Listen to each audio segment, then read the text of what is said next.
আসসালামু আলাইকুম আরহামতুল্লাহি অবরাকাতু।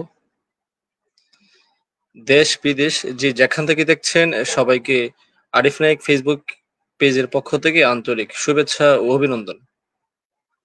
আমাদের নিয়মিত আয়োজন প্রবাসীদের দুঃখ কষ্ট সাফল্য প্রবাস কথা মুন্সি কোকারেজ অ্যান্ড ফার্নিচার নিবেদিত আমাদের নিয়মিত আয়োজন প্রবাস কথা আজকের পঞ্চম পর্বে যে যেখান থেকে দেখছেন সবাইকে আন্তরিক শুভেচ্ছা ও অভিনন্দন।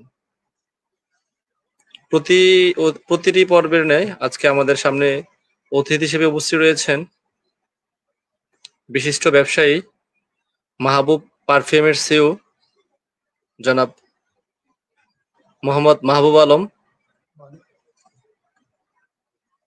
উপস্থিত রয়েছেন সমাজসেবী কুমিল্লা মহানগর ব্লাড ডোনার সোসাইটির সভাপতি ফয়েজাবাদ মুন্সি, আর আমি সঞ্চালক হিসেবে রয়েছে আরিফ নায়েক। তা আমরা এক এক করে অতিথিদের সাথে কথা বলবো, তাদের প্রবাস জীবনের কথা শুনবো। মাহবুব ভাই, আপনি কেমন আছেন?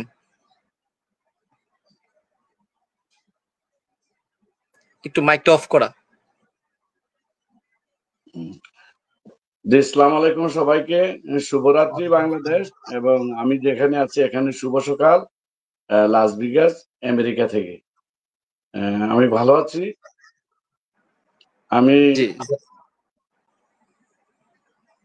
আমি প্রবাস জীবন আমি শুরু করেছি 1992 সালের 9 মে। আমি পৌঁছেছি সৌদি আরবে 10 মে। আজকে 33 বছর হতে চলছে আমি প্রবাসে আছি। আমি খুব ভালো আছি। আমার বাড়ি তো আপনারা সবাই জানেন। আজকে যারা এখানে আছেন আমাদের এলাকাবাসী এবং আমার শুভাকাঙ্ক্ষী। আমার গ্রামের বাড়ি হলো দনিয়াখলা, কালীবাজার ইউনিয়ন। আমরা ফয়েজ আমার ভাতিজা। তো আমরা পরিচয় দিয়েছি, যদিও পরিচয় দেওয়া জরুরি না, কিন্তু আমাদের পরিচয়টা দিলে আমাদের ভালো হয়। আমরা যেহেতু একই এলাকার লোক আর আমাদের ভ্রাতৃত্ব বোধ আছে সবার সাথে, তো আমরা অনেক দিন ধরে আমাদের সাথে সুসম্পর্ক আছে সবার। জি, ধন্যবাদ। আমরা আপনার সাথে আরো কথা বলবো ইনশাআল্লাহ। আমাদের মাঝে আরো অতিথি আরেকজন উপস্থিত রয়েছেন কুমিল্লা মহানগর ব্লাড ডোনার সোসাইটির সম্মানিত সভাপতি ফয়েজাদ মুন্সি ভাই। ফয়েজ, আপনি কেমন আছেন? জি, আলহামদুলিল্লাহ, আল্লাহ তাআলা ভালো রেখেছেন। যারা দেশ প্রবাস থেকে আজকে লাইভটি দেখছেন, সত্যি আজকে অনেক লাইভ করেছি। আজকের দিনটি আমাদের সবার প্রিয়। আমরা জানি যে আলহামদুলিল্লাহ দোনাখলার কৃতি সন্তান, গর্বিত সন্তান মাহবুব আলম মানিক ভাই, সুপরিচিত সজ্জন ব্যক্তি। আজকে আমরা ভাইয়ের সাথে গল্প করব, ভাইয়ের জীবনী সম্পর্কে জানবো ইনশাআল্লাহ। আলহামদুলিল্লাহ, আমি ভালো আছি। জি, জাযাকাল্লাহ। আমরা এক এক করে অতিথির মুখ থেকে কথা শুনবো। আর যারা লাইভে সম্পৃক্ত রয়েছেন আপনাদের কাছে বলবো, আপনারা লাইভটি লাইক কমেন্ট শেয়ার করে আপনারা কোন থেকে দেখছেন সেটা আমাদের জানাতে পারেন, বা আমাদের প্রবাস কথা প্রোগ্রামের আপনাদের বুদ্ধি পরামর্শ জানাবেন। সবাই লাইভটি শেয়ার করে অন্যদের দেখার সুযোগ করে দিবেন।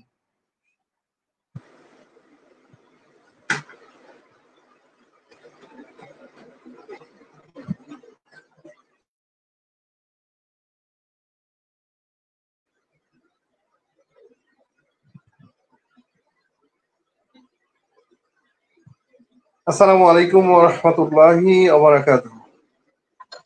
আলহামদুলিল্লাহ, যে যেখান থেকে দেখছেন আজকের লাইভটি, আলহামদুলিল্লাহ যে আপনারা সবাই জেনেছেন আজকের যিনি আমাদের অতিথি Mohammad Mahbub Alam, CIP chairman and managing director, প্রোকিউসার গ্রুপ অফ কোম্পানি। আলহামদুলিল্লাহ, আজকে আমরা বাইকে পেয়েছি, এর জন্য মহান রবের শুকরিয়া আদায় করছি। অনেক ব্যস্ত সময় থেকে যিনি আমাদেরকে আজকে সময় দিয়েছেন। আমরা জানি, আমরা জানতে পেরেছি ব্যবসায়িক কাজে উনি এখন আমেরিকাতে অবস্থান করছেন। আমরা আজকে যারা লাইভে রয়েছেন আপনাদের জন্য, আপনারা যারা একজন সফল উদ্যোক্তা কিভাবে হতে হয় এবং একজন সফল উদ্যোক্তা কিভাবে হয়েছেন, একজন সফল রেমিটেন্স যোদ্ধা কিভাবে হয়েছেন, একজন মানবসেবী মানুষ কিভাবে হয়েছেন। আজকের লাইভটি পরিপূর্ণভাবে অংশগ্রহণ করলে আশা করি আপনারা জানতে পারবেন এবং আগামী দিনে আপনিও একজন সফল রেমিটেন্স যোদ্ধা, সফল উদ্যোক্তা হতে আপনার আজকের লাইভ সহযোগী হিসেবে কাজ করবে, এটা প্রত্যাশা রাখছি। জি, মাহবুব আলম মানিক ভাই, আপনি কেমন আছেন?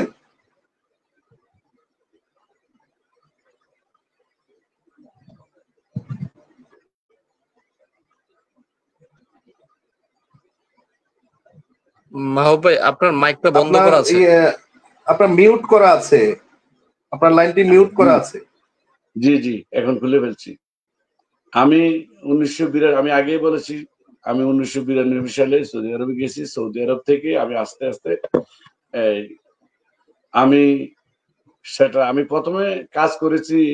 আমি একটা আমাদের এলাকার যে বিশিষ্ট যারা নিয়ে আমাদের এলাকা, তাকে পিতা বললে হবে, হাজী আম্বর আলী সাহেবের দোকানে, এবং সে আমাদেরকে সবসময় অর্গানাইজ করতো, ওরা কাজ জোগাড় করে দিত এবং সে আমাদেরকে সব খোঁজ খবর নিত। আমাদের এলাকার যে কোনো প্রবাসী লোক জেলে সে আমাদেরকে টাকা দিত এবং কাজ দিত এবং থাকার ব্যবস্থা করে দিত। এই কারণে তার প্রতি আমার কৃতজ্ঞতা। এই কারণে আমি তার কথাটা উল্লেখ না করলে না হয়, কারণ আমরা যদি যারা জীবনে উপকার করেছে তার কথা আমরা স্বীকার না করি, তাইলে আমাদেরকে মানুষ কখনো স্মরণ করবে না। আমি 1992 যাওয়ার পরে অনেক চ্যালেঞ্জিং এ করেছি। চ্যালেঞ্জিং এর কথাগুলো কেমন, যখন আমি 6-7 মাস চাকরি করছি, সকাল বিকাল আমি ডিউটি করছি, ডিউটি করার পরে আবার রাত্রে আমি স্যাটেলাইটের কাজ করছি। তো এই দিনগুলো আমার জীবনে অনেক চ্যালেঞ্জিং ছিল। তো এই কারণে আমি আমার জীবনের যে চ্যালেঞ্জিং এর যে আমাকে আপনারা জানতে চেয়েছেন যে চ্যালেঞ্জিং এর ব্যাপারটা, এই চ্যালেঞ্জিং এর মধ্যে এইটাও একটা, যে আমি সকাল 8টায় ডিউটি, দিনের 1টা শেষ, তারপর আবার দিনের 4টায় শুরু হয়, আবার 8টায় শেষ। তো এইভাবে আমার চ্যালেঞ্জ ছিল।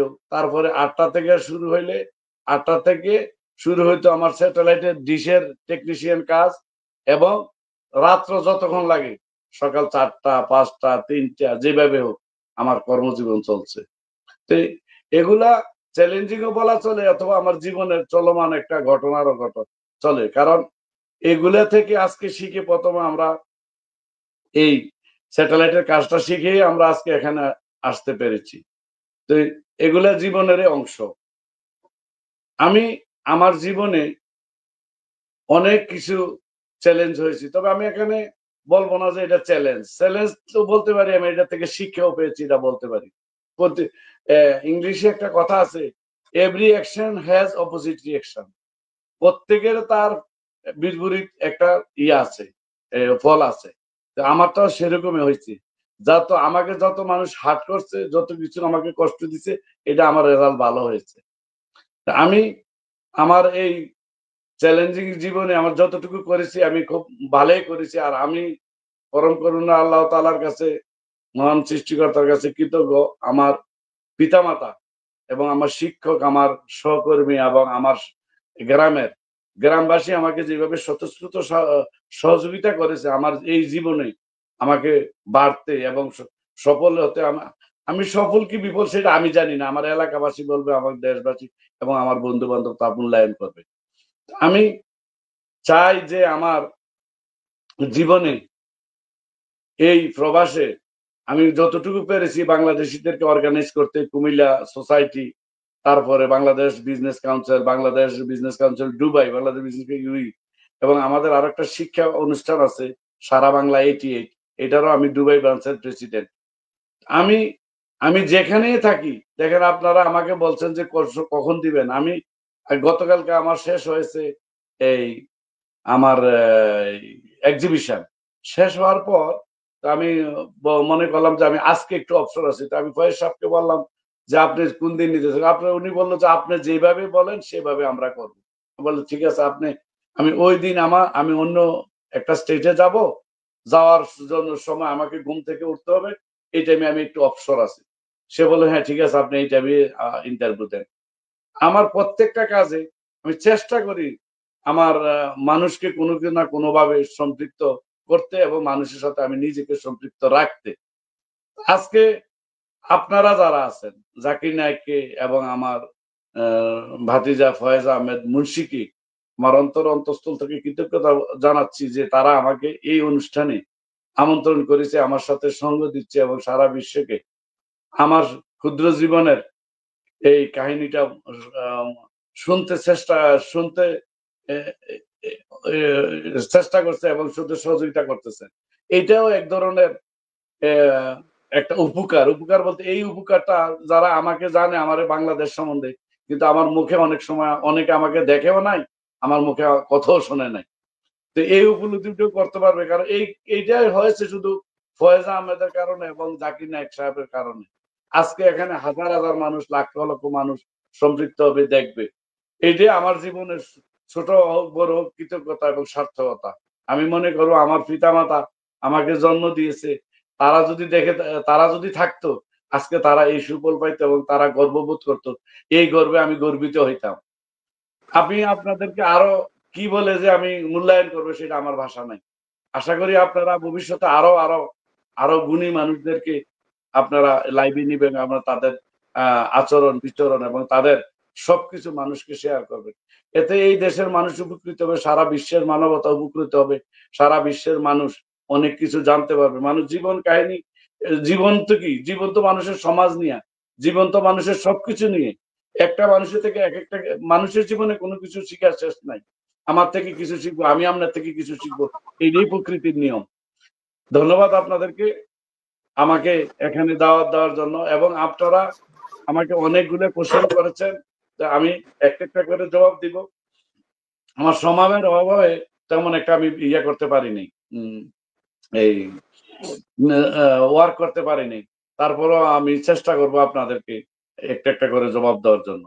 আমি আমরা আপনার এই আপনার জীবনের শুরুটা কেমন ছিল এবং আলহামদুলিল্লাহ আজকের যে পর্যায়ে আসলেন, আপনার এই অনুভূতি আমরা জানতে চাই। এবং শুধু আজকে যারা দেশে ও প্রবাসে যারা দেখছেন, আশা করি এই লাইভ থেকে তাদের জীবনেও শিক্ষা গ্রহণ করতে পারবেন এবং সবাই আমরা উপকৃত হব। আর বিশেষ করে আপনি আমাদেরকে ধন্যবাদ দিয়েছেন, আমরা আপনাকে ধন্যবাদ দিচ্ছি। আপনি আপনার শত ব্যস্ততা রেখেও আমাদেরকে সুযোগ করে দেওয়ার জন্য, সময় দেওয়ার জন্য, বিশেষ করে দোনোয়াখলাবাসীর পক্ষ থেকে আপনাকে অভিনন্দন, শুভেচ্ছা। আপনারা আমাদের এই গ্রামকে, আমাদের কুমিল্লাকে ব্র্যান্ডিং করছেন বিশ্বজুড়ে, এর জন্য বিশেষভাবে আপনাদের প্রতি আমরা কৃতজ্ঞ। ধন্যবাদ আপনাকেও। আমার জীবনের প্রথম যে শুরুটা হয়েছে, এটাই শুরু হয়েছে বেজাল দিয়ে। আমি যখন 1992 সালে আমি সৌদি প্রবাসে যাই, আমরা 7 জন ছিলাম। 7 জনে আমরা ফ্লাইট হওয়ার জন্য আমরা গিয়েছিলাম ঢাকাতে। আমার আর হুমায়ুন ভাই, আমরা 2 জনের ফ্লাইট হয় নাই, আর 5 জন চলে গেছে। আমার যখন 5 জন চলে গেছে, তো আমরা 2 জন কি করব, তারা আমাদেরকে, হুমায়ুন ভাই আসার পরে ওরা বললো যে আপনারা 2 জনের টিকিট নাই, আর 2 জনের টিকিট, 5 জনের টিকিট আছে। তো 5 জনের মধ্যে আমি 5 জনের মধ্যে আমি আর হুমায়ুন ভাই ছিল হুমায়ুন মুন্সি, মৌলভীবাড়ি থাকে তো মামার বাড়ি উনি। আর গেছে হলো শফিক ভাই, আবুল কালাম, রোশন আলী, আরো 2 জন আছে। একজন হলো আসাদ, ঢাকা নাকিলপাড়ার, আরো একটা ছেলে আছে। আমি 5 জনের মধ্যে আমি আর হুমায়ুন কবির। জি, আমরা শুনছি। আচ্ছা, আরো একজন লোক আছে। তারা 5 জন চলে গেল, আমাদেরকে ফেলে গেল। তো আমরা আবার দ্বিতীয়বার টিকিট কিনে আবার সৌদি আরবে গেছি। তবে তারপরও আমাদের যতই হোক, ওই ভদ্রলোকের নাম না বললেও আমাদের হাজী রশিদ, আমাদের বাড়ির, ওনার প্রতি আমার কৃতজ্ঞতা। কেন তিনি যদি আমাদেরকে এই ভিসা না দিতেন আজকে যাওয়া হতো না। এই যে আমাদের বাড়ির হাজী রশিদ চিনতে পারছেন? শফিক, হাজী রশিদ, মমতাজ চিনতে পারছেন? জি জি জি। রশিদ ভাইয়ের প্রতি আমার অনেক কৃতজ্ঞতা। রশিদ কাকা আমার অনেক কৃতজ্ঞতা, কারণ সে আমাদেরকে কিন্তু ওই দেশে যাওয়ার পরে আমাদেরকে সহযোগিতা করছে কাজ দেওয়ার জন্য অনেক চেষ্টা। আবার ও হলো আম্বর চাচার বন্ধু। তো এই চ্যালেঞ্জ গুলা আমাদের জীবনে, তো এটা চ্যালেঞ্জ কোনো না কোনো কারণে হয়ে গেছে।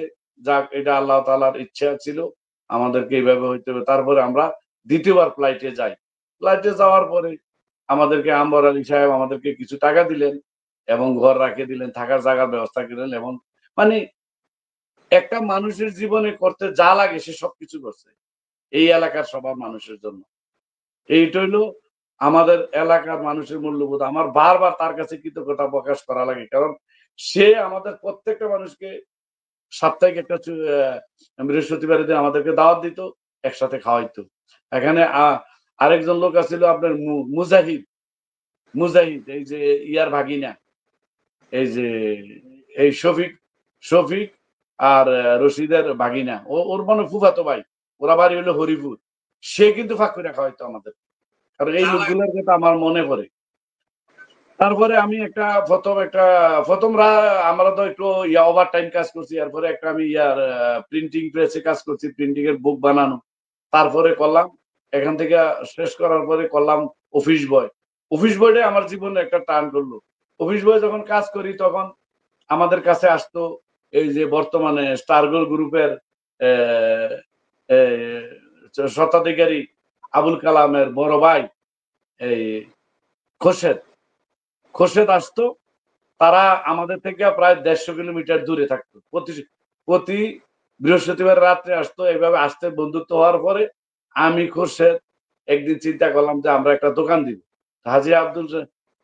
হাজী আম্বর সাহেব বললো যে ঠিক আছে, দোকান দিবি, ঠিক আছে আমি ব্যবস্থা করে দেব। উনি একটা দোকান কিনে আমাদেরকে 4 ভাগ করে দিলেন। আমি, খোরশেদ, হাজী আম্বর আলী সাহেব এবং মহসিন,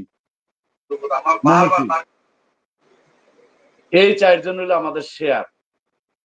তো এই 4 জন শেয়ারের মধ্যে এই মহসিনের পরিবর্তে মহসিনে কাজ করতো, আমার পরিবর্তে আমি, হাজী আম্বর আলীর পরিবর্তে ওর জামাই মুসলিম, যে ওর বড় মেয়ের জামাই মুসলিম সাতরার কাজ করতো। আর রসুন আলী এক শেয়ার ছিল। তো এইভাবে আমরা বিজনেসে উত্থান হয়েছে। আমরা 6 মাস পর ব্যবসা করলাম। আমি এটার নেতৃত্ব দিতাম। সারাদিন সকাল 8টা থেকে কাজ করে 1টা পর্যন্ত। তারপরে বাসায় আসতাম কোনোদিন, আবার ওইখান থেকে মাল বিক্রি করার পরে আমরা আবার কাজে যাইতাম। আর রাত্রেরটা কমন, রসুন আলী কাকা ছিল আর ইঞ্জিনিয়ার মহসিন, ওরা ওই টেকনিক্যাল কাজটা করতো। মহসিনে রিপেয়ারিং এন্ড সফটওয়্যারের কাজটা করতো, টিউনিং। আর আমি করতাম সেলস। আর আমি সব এভরিথিং, সেলস, রিপেয়ারিং বাদ দিয়ে সবকিছু করতাম, টিউনিং, এরপরে লাগানো সবকিছু। তো এইভাবে আমাদের জীবনটা ছিল। দিনের বেলা কাজ, রাত্রের বেলা টেকনিশিয়ানগিরি। কোনোদিন এসে 2-3 ঘন্টা ঘুমাইতে পারছি, কোনোদিন না, কারণ সকাল 8টাতে ঘুমাই দোকান খুলতে হবে, দোকানের চাবি আমার কাছে। তো এখানে দুলাভাই আবার কাজ জানতো না, সে আবার দোকানটা মেনটেন করতো। তবে সে একটা নীতিবান লোক। এই যে হাজী আম্বর আলী সাহেবের জামাই আছে না, এই মুসলিম সাহেব, সে একটা অনেকটা নীতিবান। তার থেকে আমি ব্যবসার ব্যাপারে অনেক কিছু শিখছি। সে সবকিছু শৃঙ্খলাভাবে লিখে রাখতো এবং আমাকে অনেক নলেজ দিত যে এইভাবে করবি, এইভাবে পেমেন্টটা করবি, আজকের দিনে পুরো দিনের বিক্রিটা রেখে দিবি, এক বেলাটা আরেক বেলা এটা বাড়ার জন্য, এটা প্রফিটের জন্য, এটা পার্টির জন্য।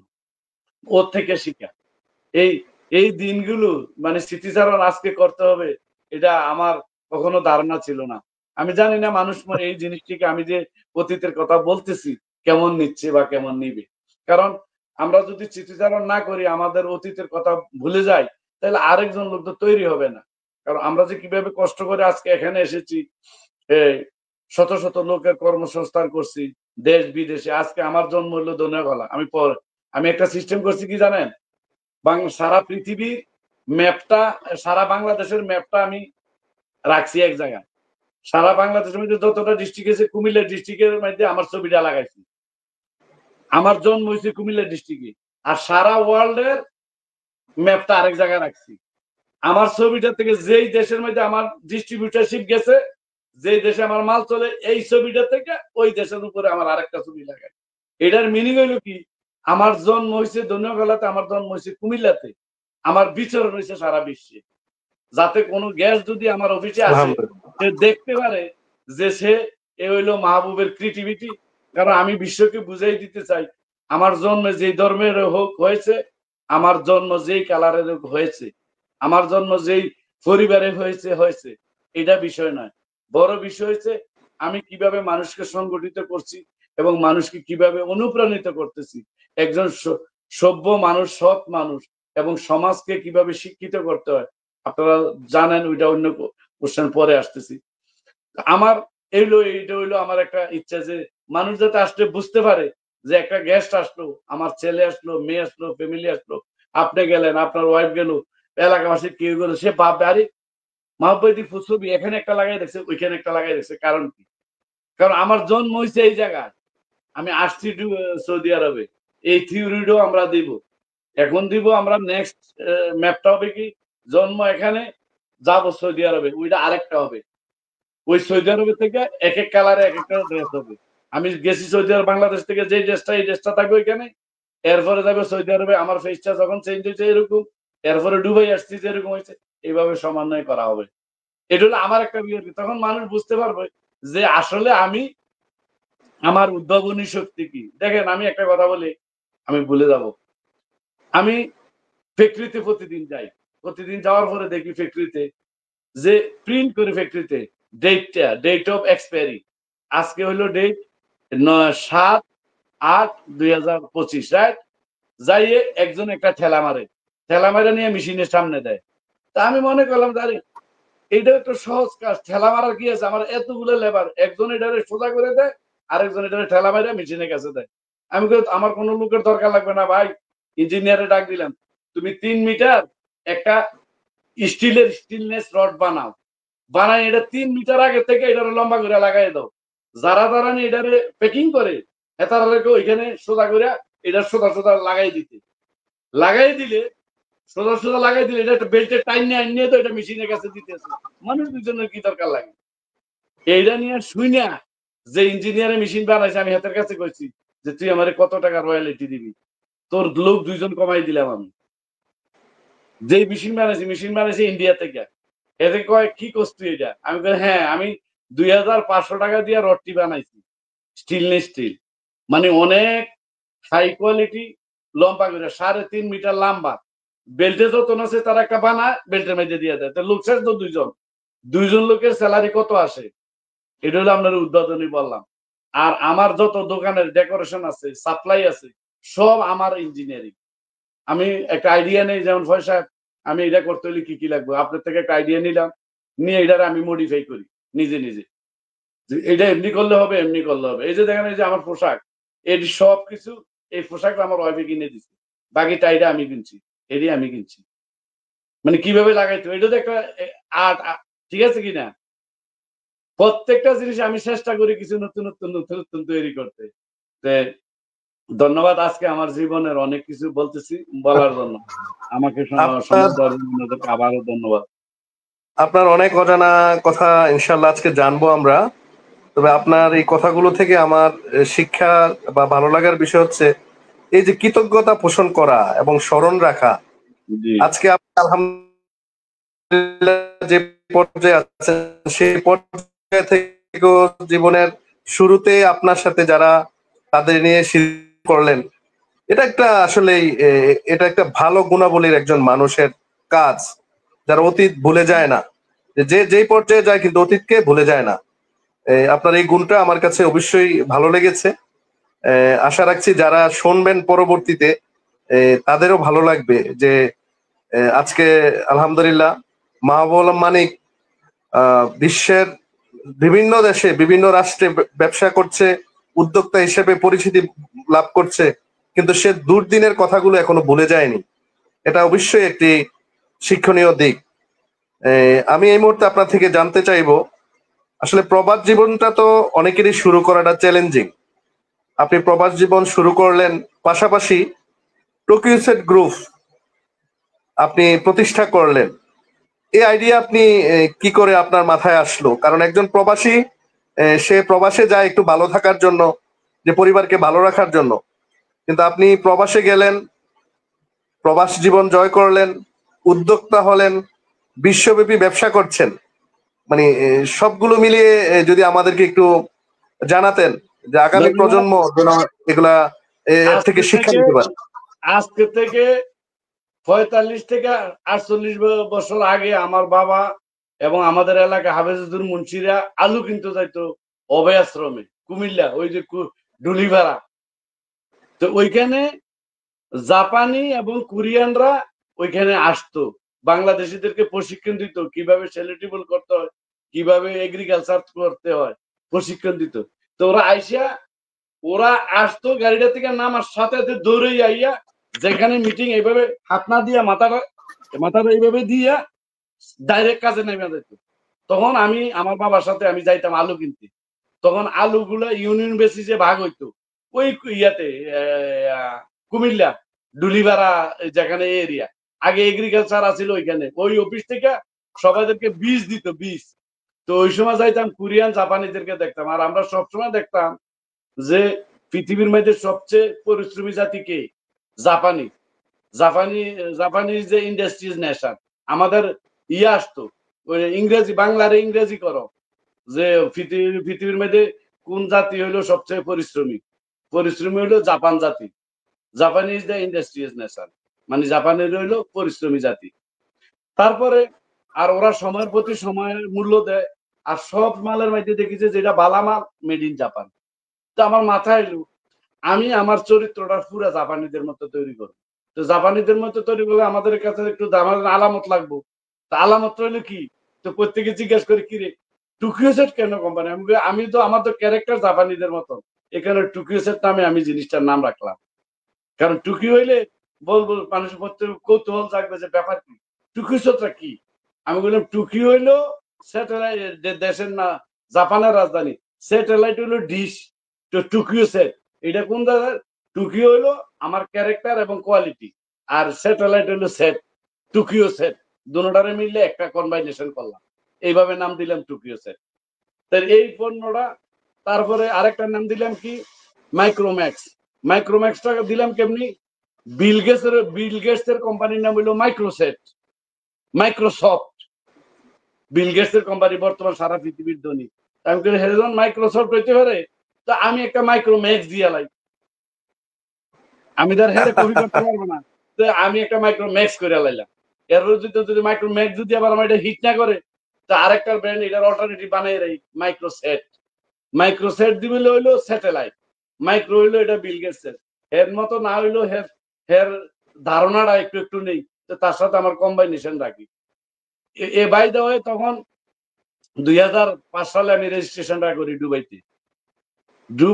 এই রেজিস্ট্রেশনটা করতে আমার $1.2 মিলিয়ন গেছে, প্রায় 5 মিলিয়ন দারহাম, শুধু যতগুলো প্রোডাক্ট আমি রেজিস্ট্রেশন করছি। কারণ একটা রেজিস্ট্রেশন করতে প্রথম লাগতো 5,000, এরপরে করলো 7,000, এরপরে করলো 10,000, মধ্যে দিয়ে লাগলো 13,000। মানে এটার হলো বিভিন্ন ক্যাটাগরি আছে, আপনার পাবলিশ, রেজিস্ট্রেশন, সার্টিফিকেট আনা, তারপরে সার্টিফিকেট নবায়ন করা, এগুলা প্রায় আমার 100 থেকে 200-র ভিতরে আমার ট্রেডমার্ক রেজিস্ট্রেশন করা আছে। একটা ট্রেডমার্ক দিয়ে আমার এলাকাবাসীকে চিনানো যায়, একটা ট্রেডমার্ক দিয়ে সারা পৃথিবীতে চলা যায়। যেমন বর্তমানে ইউবার, এটা একটা ট্রেডমার্ক, উবার, বুঝতে পারছেন? এরকম আমার 100-এর উপরে আছে, 200-র নিচে। শুধু পারফিউমের আমার 35টার উপরে আছে, যাতে বুঝতে না পারে কেউ এটা বাঙালি মালিক, এটা ইংরেজি, এক একটার এক একটা, আরবিটা আরবি ধরনের রাখছি, ইংলিশটা ইংলিশ ধরনের, মানে ভ্যারাইটি ধরনের রাখছি, যাতে বুঝতে না পারে যে এই পণ্যটার মালিক আমি। কারণ অনেকে আবার বাঙালি জানলে আবার এটা একটু লবেনু মনে করে, বুঝতে পারছেন? এটা হলো আপনার টুকিও সেটের হিস্টোরি। এগুলা জানলে আশা করি মানুষ অনেক, এখন দেখছেন তো প্রত্যেকটার মধ্যে আমার নিজস্ব টেকনোলজি উদ্ভাবন আছে, মেশিনের থেকে মানুষ কমানো থেকে শুরু করে নামের সাথে মিলানো, জাপানিদেরকে মাথা নাড়া করে যেমন ওরা ভালোবাসে, আমারও এটা শিক্ষা। কেন ওরা সবার কাছে কৃতজ্ঞতা রাখে এবং তারা কম কথা বলে। সময় থেকে সময় একটু ব্যতিক্রম হইব আপনি করতে পারবেন না। আমারও, আমার সাথে আপনি একটু ব্যতিক্রম করবেন, কোনো কিছুতে আর নেক্সট স্টেপে যাইতে পারবেন না। দেখেন না মানুষের কোনো কোনো সময় আমার একটু তেরা টাইপের কথা বলে, একবারে ডাইরেক্ট যেই কোনো কথার সাথে কাজের গড় মিলিলে তার ফিউচারটা বহুত ডেঞ্জারাস। কারণ সে আরো বেশি কঠিন, সে আরো বেশি আমাদেরকে দিব, কষ্ট দিব ভবিষ্যতে। এই কারণে আপনি জীবন যত সহজ এবং সৎ করবেন, জীবন তত সুন্দর এবং সফল হবে। কথাটা সারাংশটা হয়ে গেছে তো? এখানে আমাদের পৃথিবীর কয়েকজন ধনীর মধ্যে একজন ধনী কয়েকদিন আগে একটা উত্তর দিচ্ছে, এমআর দুবাই বুর্জ খলিফার নাম শুনেন নাই? জি জি। এই বিল্ডিংটা সে বানাইছে। তার নাম হইলো আব্বার আব্বার আব্বার যায়নি পুরা নামটা, হ্যাঁ। তো সে তার আমি জীবনীটা পড়তেছি, সে বলছে জীবনের সূক্ষ্ম থেকে শুরু করে বৃহৎ পর্যন্ত কোনো একটা অংশে তুমি চিটিং করতে পারবা না, প্রতারণা করতে। এটা তো একটা বাস্তব কথা। যত জায়গাতে করতে যাবেন তত জায়গাতে আপনার সময় নষ্ট হইব, আপনার সততা নষ্ট হইব, আপনার অনেক কিছু নষ্ট হইব। যদি জানতে পারে আমার প্রতিপক্ষ আমার শুভাকাঙ্ক্ষী আমার, তাইলে সে আমাকে সারা জীবন ওই ওই ওই ওই ক্যারেক্টারে জাজ করবে। আরে এ তো 20-30টা করলে 2টা সত্য পরে, আর সে সকালে যদি কয় আসবো বিকালে, হেটা ধরে রাখেন যে আসতে পারে নাও আসতে পারে। আর কারণ আমি মানিকে ডোনেশন করি সারা পৃথিবীতে। যদি জানে যে মা ভাই বলছে 50 টাকা দেওয়ার কথা, সে কোনোদিনও যায় বলতে হইব না, সে জায়গায় এটা টাকা পাঠাইবো। কারণ কোন লোকেরা আমাদের আমাদের বিজনেসের ট্রেজারি কি, আপনার বিজনেসের ইয়াটা কি, থিওরিটা কি, সামনের যে চেয়ারটা থাকবে এটা থাকবে সে দাতা, আমি থাকবো গ্রহিতা। যদি কোন লোক এসে যদি আমার সামনের সিটে বসে সে টাকা নিতে বসে থাকে, তাহলে আমার তো শেয়ার এটা ডাবল ইউজ হইতে আছে। টাকা দৈন্য লোক বসে থাকবে আরেক জায়গায়, আর টাকা দৈন্য লোক, তো এটা সময় আমার লস হয়ে যেতেছে না। সামনের শেয়ারটা থাকবে যে আমাকে টাকাটা দিব, যে টাকা নিব যে আমার দোকানে আসার কোনো প্রয়োজন নাই, সে বাইরে আমি দিয়ে দেবো, অথবা তার জন্য অন্য ধারণা। কারণ আমি তো এখানে একটা মিনিমাইজ করে বলছি। আর মানুষের দোকানে কি হয়, ঘন্টার পর ঘন্টা এসে বসে থাকা লাগে টাকার জন্য। তো মানুষের মনে করবে এটি কাস্টমার, কারণ সে এই লোকটা আমার লোককে সময় নষ্ট করতেছে, বিভিন্ন ধরনের কথা বলতেছে, আমার সময় অপচয় করতেছে। এই কারণে যে টাকা নিব সে কখনো আমার দোকানে আসার প্রয়োজন নাই। কোন কর্মচারী যদি আপনি একজনের সকালবেলা বেতন দেন, একজনের বিকেল বেলা বেতন, ক্ষেত্র বিশেষ হতে পারে যে হ্যাঁ আজকে আমার এমপ্লয়ি, আমাদের যে ম্যানেজার কম আছে আজকে, নেওয়ার লোকেরা কেউ শারজা থাকে, কেউ দুবাই থাকে, কেউ সৌদি আরব থাকে। আমি বলছি না, এক সময় বেতন দিবা, সব লোক খুশি থাকবো, আমার সময় কম লাগবে। 2 ঘন্টা লাগলো একবারে 2 ঘন্টা লাগলো। আর যদি আপনি সকালবেলা 6 জনের দেন, বিকাল বেলা 12 জনের দেন, রাত্রে 6 জনের দেন, তাইলে আমার ম্যানেজারের কতটুকু সময় যায়? আর যেই লোক এ এসে দাঁড়াই থাকবো, এর কারণে মেশিন পয়সা থাকবো। সময়ের কাজ সময়। আপনি জাপানিদেরকে ফলো করেন, সৎ মানুষ ফলো করেন। এই যে আব্বার যায়নি এর নাম, যিনি বুরুজ খলিফা বানাইছে, আব্বার যায়নি, এমআর প্রপার্টির চেয়ারম্যান। এবং সে আজকে পৃথিবী এমআর রে কোথায় নিয়ে গেছে, এমআর একটা ব্র্যান্ড হয়ে গেছে। বুরুজ খলিফার নাম শুনছেন না আপনারা? এই মালিকের আমি বলছিলাম। তো আমার বললাম তো, সামনের চেয়ারম্যান আমাকে যে টাকা দিবে আর যে টাকা নিব তার এখানে বসার কোনো প্রয়োজন নাই। কারণ সে আমাকে আর কোনোদিনও সুযোগও দিবে না, আর আমার কোনো 1 টাকা ক্ষমাও করবে না। তো এতে আর এখানে বসে রেখে লাভ কি? আর কত বছর বলে বললো, তার সামনে চেয়ারে বসে রেখে তো আমার কোনো বেনিফিট নাই। যে টাকা নেওয়ার সে বাইরে থেকে শেষ দোকানে, আর যে টাকা দিবে সে আমার এখানে এসে বলবে, ভালো করে জিজ্ঞেস করবে, কার্টিসি মেনটেন করবে, এবং নতুন পণ্যের সম্বন্ধে আমরা ধারণা দিব। এটা হলো আমার বিজনেসের থিওরি। আমার থিওরি বিভিন্ন অনেক কিছু পৃথিবীর অন্য মানুষের সাথে গর্বে, আমারটা আমার মতো করে আমি করি। ধন্যবাদ আপনাকে আমার এই প্রথমের জীবনের কাহিনী এবং বিজনেসের ইয়া বলতে দেওয়ার জন্য। আলহামদুলিল্লাহ। আমরা এখন দেখতে পাচ্ছি যে আপনি বর্তমানে আমেরিকায় অবস্থান করছেন। আপনি ইলেকট্রনিক্স বিজনেসের পাশাপাশি আপনি আপনার ব্যবসাকে এখন সুগন্ধি নিয়ে গেছেন। সারা বিশ্বময় মাহবুব পারফিউমস এখন আলহামদুলিল্লাহ পৌঁছে যাচ্ছে। আলহামদুলিল্লাহ আমাদের বাংলাদেশেও আপনার পারফিউম দেখতে পাচ্ছি আমরা মার্কেটিং। আপনি চাইলে আমি এখনো পারফিউম আপনি আমি দেখাই দিচ্ছি। এই সুগন্ধি বিজনেস ব্যবসায় কিভাবে আসলো, মানে এটা আপনার কেন মনে হলো যে এই পারফিউমের দিকে বা পারফিউম ব্যবসা করা প্রয়োজন, এই বিষয়টি যদি আমাদেরকে বলতেন। হ্যাঁ, এটার আরেকটা হিস্টোরি, এগুলো আমরা স্যাম্পল নিয়ে আসছি। আমাদের স্যাম্পল হলো আনকমন, এই দেখেন কোয়ালিটি। এটার হিস্ট্রি হলো আমি প্রতিদিন প্রায় দিন চাই আজকে বাংলাদেশের ধনীকে, আজকে পৃথিবীর হট ব্যবসা কোনটা, ক্ষতি ব্যবসা কোনটা। তা আমি আমার এক আছে সিলেটের এক বাড়ি আছে, লোক আছে, এর নাম হলো মাহতাবুর রহমান সাহেব। তো সে প্রতিদিন আইসা ভালো ভালো পোশাক, এবং তার কাছে সব মানুষ যায়, আমরা যাই। তার ব্যবসা কি? আতর, আলহারামাইন আতর।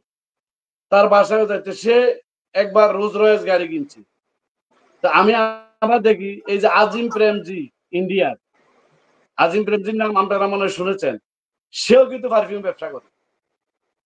পৃথিবীর বড় বড় বিমানের মালিক, বিমান দিয়ে যারা করে, কেউ সেলিব্রিটি, কেউ পারফিউম ব্যবসা করে, কেউ রিয়েল এস্টেট করে।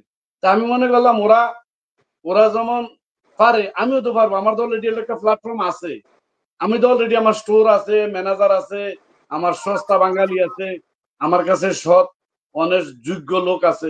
তা আমি একটা বাড়াই না। তা আমি এটা 2012 সালে শুরু করছি। ট্রেডমার্ক প্রথম করছি আমি উড।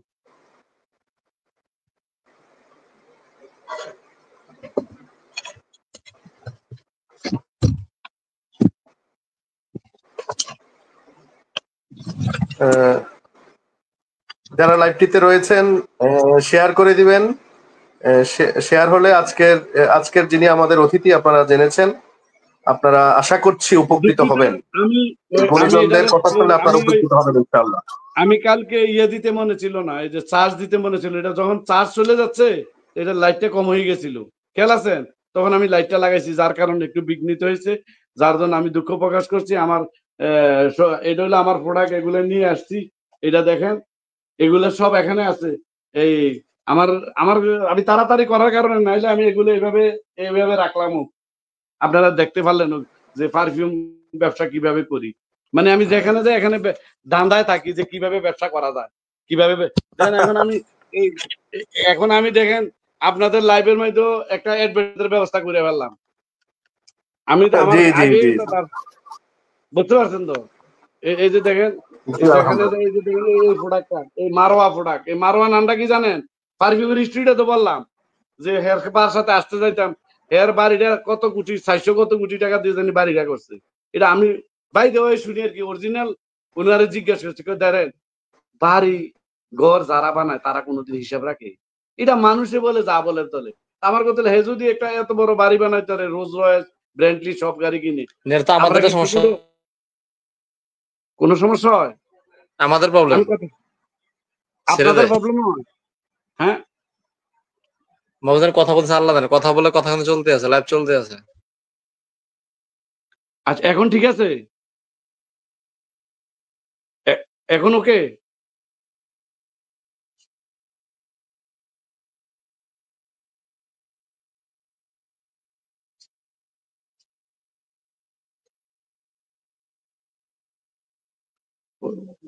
ওইটা তো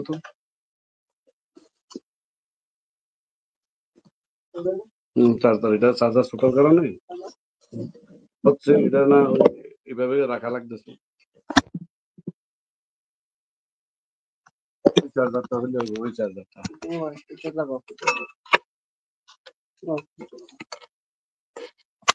এইভাবে রাখতে হবে। শুনেন, তারপরে এইটা হলো আমার পারফিউমের।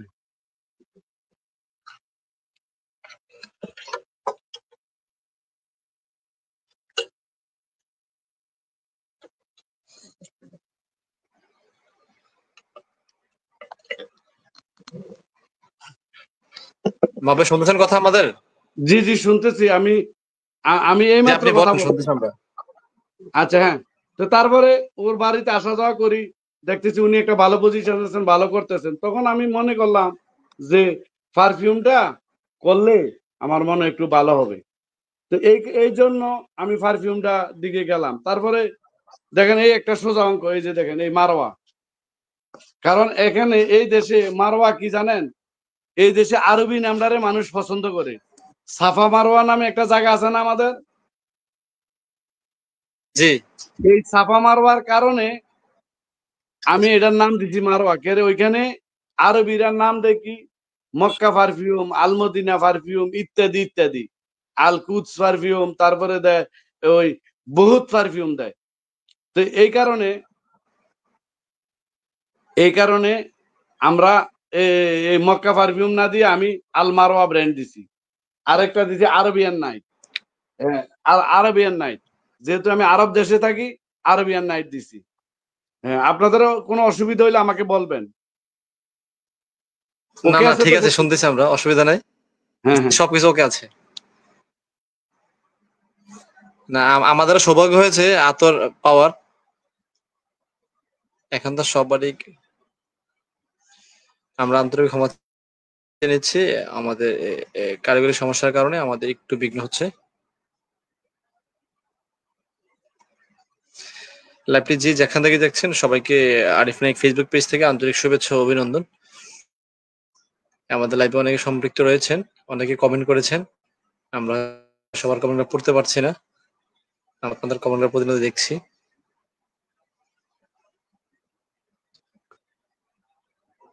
যারা লাইভটিতে সম্পৃক্ত রয়েছেন আমাদের কথার সাউন্ড শুনতে পাচ্ছেন কিনা একটু জানাবেন। জি মাহবুব ভাই, আপনি হ্যাঁ, আসছেন? জি আমি দুঃখিত, জি মাহবুব ভাই, আমি আমার হাতটা টাচ লাগিয়ে গেছিল যার জন্য আমি আউট অফ ইয়েতে। হ্যাঁ, আমি তো শুনতে পাচ্ছি। আপনারা কেমন লাগছে?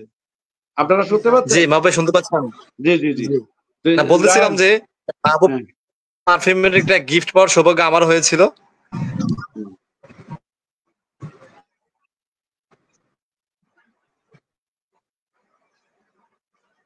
হ্যাঁ মাহবুব আপনি ভাই কথা বুঝতেছেন আমাদের? হ্যাঁ বুঝতেছি, আপনি এটাই বলছেন। হ্যাঁ, আমি চেষ্টা করি আমার এলাকাবাসী, আমার বন্ধু বান্ধব, যেমন গতকালকে আমি এই হোটেলে আসছি, এখানে আইসা এখানে যে ম্যানেজার তাকে এক্সাইটিং করলাম, তাকে আমি জিজ্ঞেস করছি যে ভাই আমি তোকে এই পারফিউমটা গিফট করলাম, এইটে ব্ল্যাকটা করছি। সে বহুত এক্সাইটেড। জিজ্ঞেস করলাম যে তোর বউ আসেনি, বউর জন্য আরেকটা প্রোডাক্ট দিলাম, মানে সে যে কি খুশি হয়েছে। এখানে আরেকটা স্টাফ আছে। আমি চেষ্টা করি আমার পণ্যটা মানুষকে পোষায় দিতে। আমি জানি যে কোয়ালিটি প্রাইস যদি এগুলা ভালো থাকে, আমার পণ্যের সারা বিশ্বে মার্কেটিং হবে। আপনি দেখবেন আমি এইটার পেছনে আমাদের যে সাইফুল আছে, এই যে মকবুল সাহেবের ছেলে, সে কিন্তু অনেক পরিশ্রম করছে এই আমার ফ্যাক্টরিকে উঠানোর জন্য।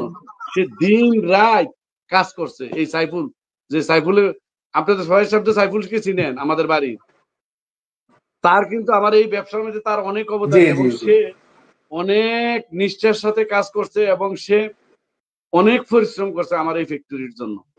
তো আমি তার কাছে কৃতজ্ঞ, এবং সে আমার এই এলাকাবাসীকে অনেক অনেক ভাবে সহযোগিতা করছে।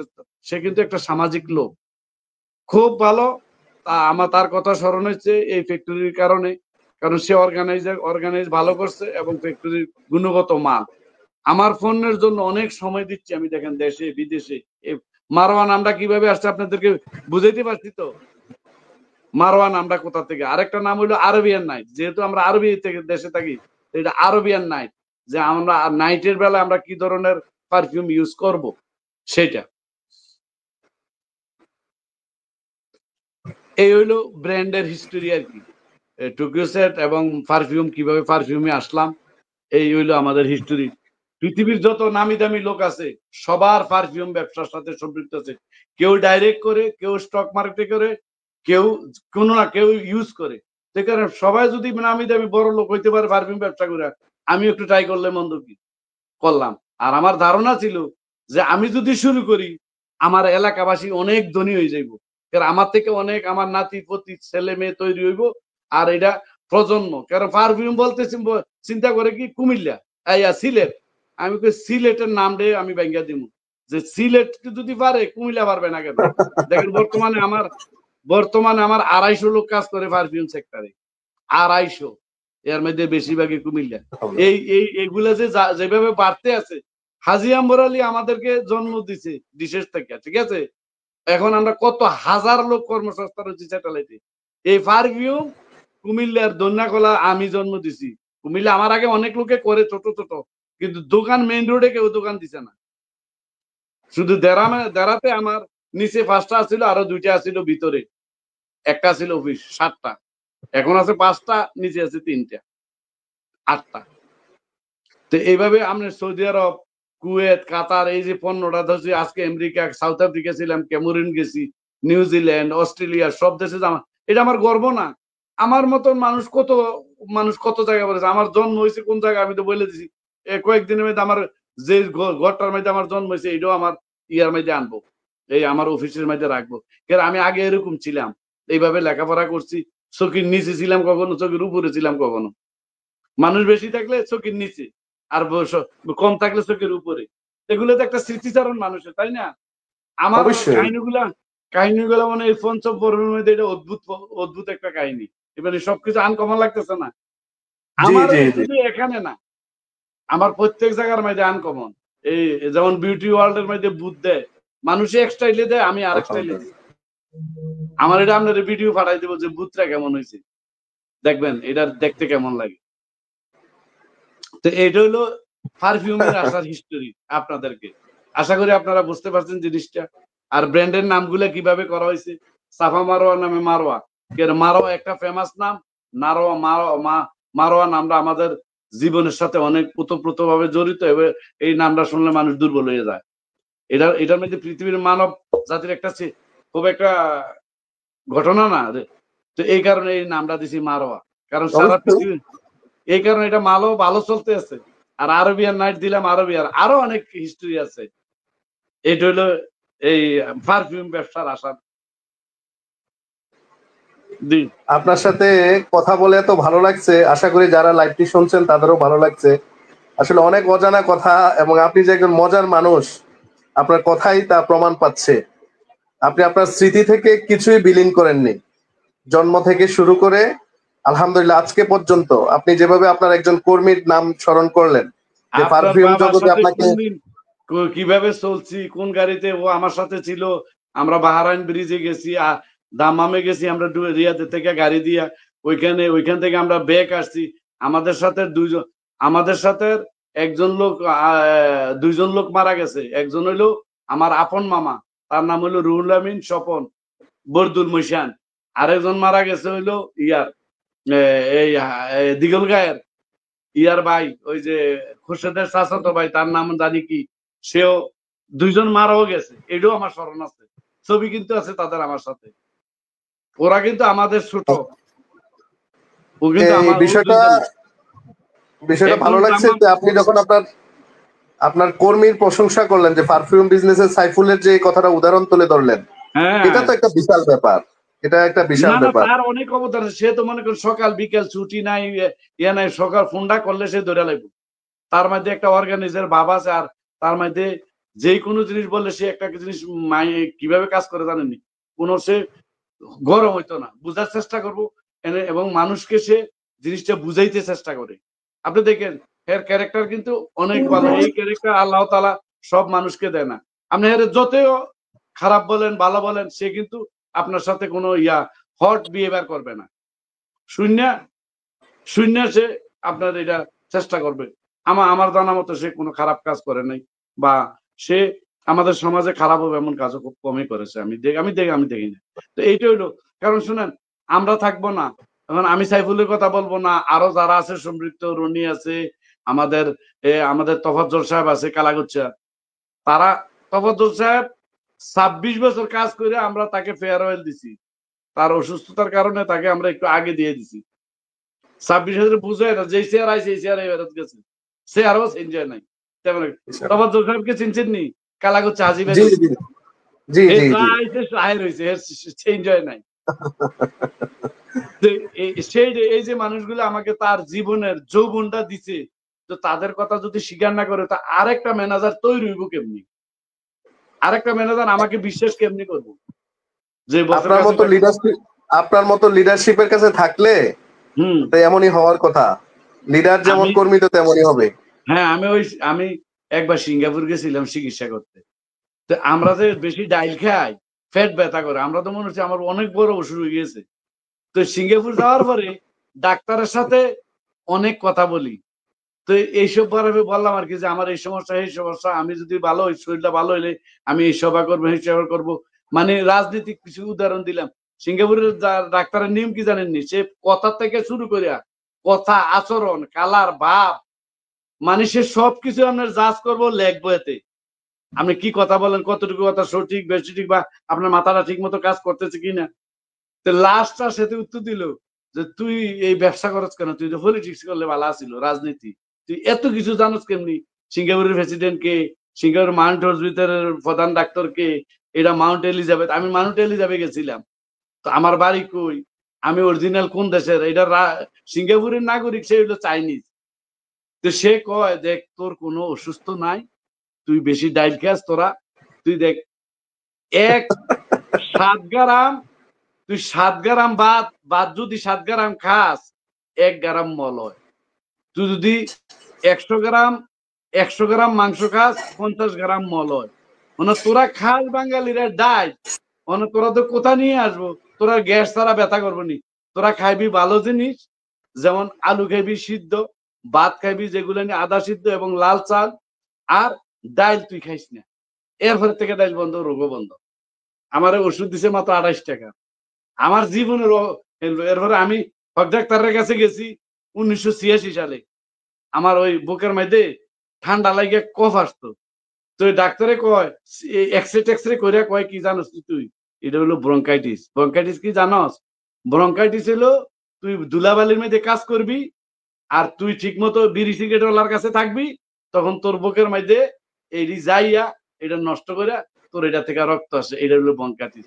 বেড়াই দিলে কত? বেড়াই দিল 14 টাকার ওষুধ না 12 টাকার ওষুধ। আমি এবং সবিলা ডাক্তার দুজন হক ডাক্তারের কাছে গেছি সিটাং। আমি তো জানি যে হক ভাই যেহেতু ওইখানে আছে, তো আমি চিকিৎসাটা ফ্রি ভাই এলাম। আর বেড়ার শিক্ষক তো বড় ডাক্তার, তো আমার ধারণা ঠিকই হয়েছে। আমার ধারণা ঠিক হয়েছে, চিকিৎসা ফ্রি হয়ে লেছি, টাকাও আমার কম লাগছে। তো ওষুধ দিল কোথায়? ওষুধ দিছে, এরপরে কইছে তুই যদি কোনো সমস্যা হয় কুমিল্লা যাবি। কোথায় যাবি?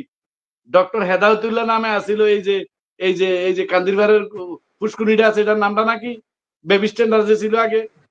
এখানে ডক্টর হেদায়তুল্লাহ বলে এখনো বাচ্চা রয়েছে, 86 সালে, বেটা বলে এখনো আছে। রামগাটলা, রামগাটলা, বেটা বলে এখনো আছে। তো কয় যে তুই আর চিটাং আসিস না কখন সময়, তোর যদি কোনো সমস্যা হয় ডক্টর হেদায়তুল্লাহর কাছে। আমার নামটিও মনে আছে। আর ডাক্তারের নাম ছিল মাহবুব কামাল খান, পাকিস্তান থেকে লেখাপড়া করে যাইছি, ওই প্রফেসর আছিল। আরো 2টা 3টা ডাক্তার। হক সাহেব ভালো জেনুইন ছাত্র তো, ওরা আদর করছে, সব ফ্রি দেখাই দিছে আমাদের। আমি বলছি আমার তো আমি যেটা চাইছি আমার এডি হয়ে গেছে।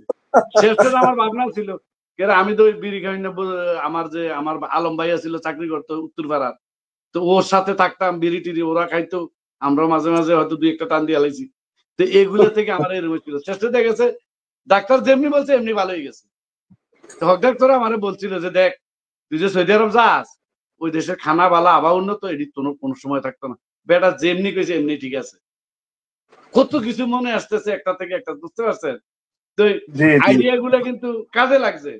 এখন দেখেন, আচ্ছা বলেন আমার মেয়ের আর ব্যাপারে, ফ্যামিলির ব্যাপারে কি এখনই বলবো না সিরিয়াল বাই সিরিয়ালে আসবে?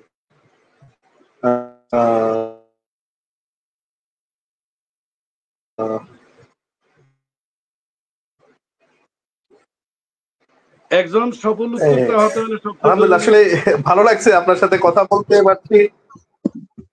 সফল উদ্যোক্তা হতে হলে আপনার কথা শুনছি। একজন সফল উদ্যোক্তা হইলে কি করতে হবে? 1 নম্বরে সৎ মানুষ হইতে হইব। 2 নম্বরে হইলো সময়ের কাজ সময় করতে হইব। 3 নম্বর হইলো আপনার যে সহকর্মী আছে এবং তার খাদ্য বাসস্থান একে পর্যায়ে করতে হবে। কারণ সে যদি ভালো খায়, তার ঘুমানোর জায়গাটা ভালো হয়, তাইলে না সে কালকে আপনাকে ভালো একটা কালকে সকালবেলা ঘুমটা তার ভালো, সকালে একটা ভালো কাজ ডেলিভারি দিব। এখন আমার নিয়ম কি, আমার কোম্পানিতে কোনো বিড়ি সিগারেট কোনো খাইতে পারবেন না, টাট্টু মাট্টু পারবেন না, কান ছিদ্র করতে পারবেন না, লম্বা চুল বড় চুল ভারসাম্য ব্যালেন্স করতে পারবেন না, রাত্রে বাইরে থাকতে পারবেন না। আমার অন্যের আমার মতো চুল সাইড নাইট একটু ছোট থাকতে হইব, মানে একটা ভদ্র মানুষ থাকতে যা লাগে তা। আমার বহুত কানুন আছে। কাঁচা লবণ খাইতে পারবেন না। কাঁচা লবণ কখনো আপনি ভাতের সাথে খাইতে পারবেন না। আর্মির যা রুল আমার তা রুল। এখনকার নতুন রুল হয়ে গেছে আজকে 1.5 বছর থেকে, সকালবেলা ফিটি ফেরেট করবেন ফ্যাক্টরি এবং ফিটি ফেরেট করে আপনি কাজ শুরু করবেন, যাতে আপনার কাজের মধ্যে এনার্জি হয়েছে, আপনার অঙ্গ প্রত্যঙ্গ গুলা লড়ালড়া শুরু হয়েছে, মাথার ব্রেনটা কাজ করছে, আপনি কাজ শুরু করবেন। তখন আপনার কাজটা একটু হেলদি হবে, নির্ভুল হবে। আর শোয়ার সময় আপনি এমনি ঘুমাইতেন না, এইভাবে পড়তেন না। কথাটা বুঝতে পারছেন? কারণ আপনি যদি ঘুমাইয়া ঘুমাইয়া কাজ করেন তাহলে এটা খারাপ হবে। আর আপনি যদি স্ট্রং থাকেন, এই ফয়েজ ভাই গতকালকে কি খেয়েছেন, কি দেখে আপনি যে আজকে একটু তাজা তাজা লাগে, এরকম কথা বলতে হবে আপনার সকালবেলা। এ জাকির নায়ক ভাই আপনি এত ঘন ঘন হাসেন কেন? তাইলে সে কি করব, তার মাইন্ডে আরো স্ট্রিট হইব। বুঝাইতে পারছি? আপনি প্রত্যেকটা জিনিস আপনি উদ্ভাবনী মানে পজিটিভ নিয়ে আপনি ভাববেন। কোন মানুষ ক্ষতিগ্রস্ত হয়েছে, কিছু অসুস্থ হয়েছে, তাকে আপনি ডাইরেক্ট বলবেন, দেখো তুমি এইভাবে ডাক্তারের কাছে যাওয়ার কোনো প্রয়োজন নেই। এই যে আমাদের এই যে এটার প্রসঙ্গে আরেকটা আছে, কেন্তুলির এক লোক হইলো, নাম হইলো রেজাউল। সে এত বড় একটা ফুটলা লয়, আর ডাক্তার সকালবেলা ওষুধে খাইয়া মুখটা কালা করে বসে থাকে। আমি নিয়ে এগুলার দৈরা ওষুধ সবই রেখে দিছি। রেখে দিয়ে আমি চিন্তা করছি তার রোগটা মেনটা কোনটা। আমি দেখছি তার মানসিক সমস্যা। সে 32 বছর হয়ে গেছে, বিয়ে করে নাই। তারে ওষুধ নিয়ে আইনিয়া তারে ঘরে লক করে দিছি যে এইটা তোমার লাস্ট চিকিৎসা, ওষুধ আজকে থেকে খানা শেষ, এই এই এই মাসের মধ্যে তুমি বাড়িতে যাইয়া বিয়ে করতে হবে। আমি দেখছি যে তার ওভারেজ হয়ে গেছে।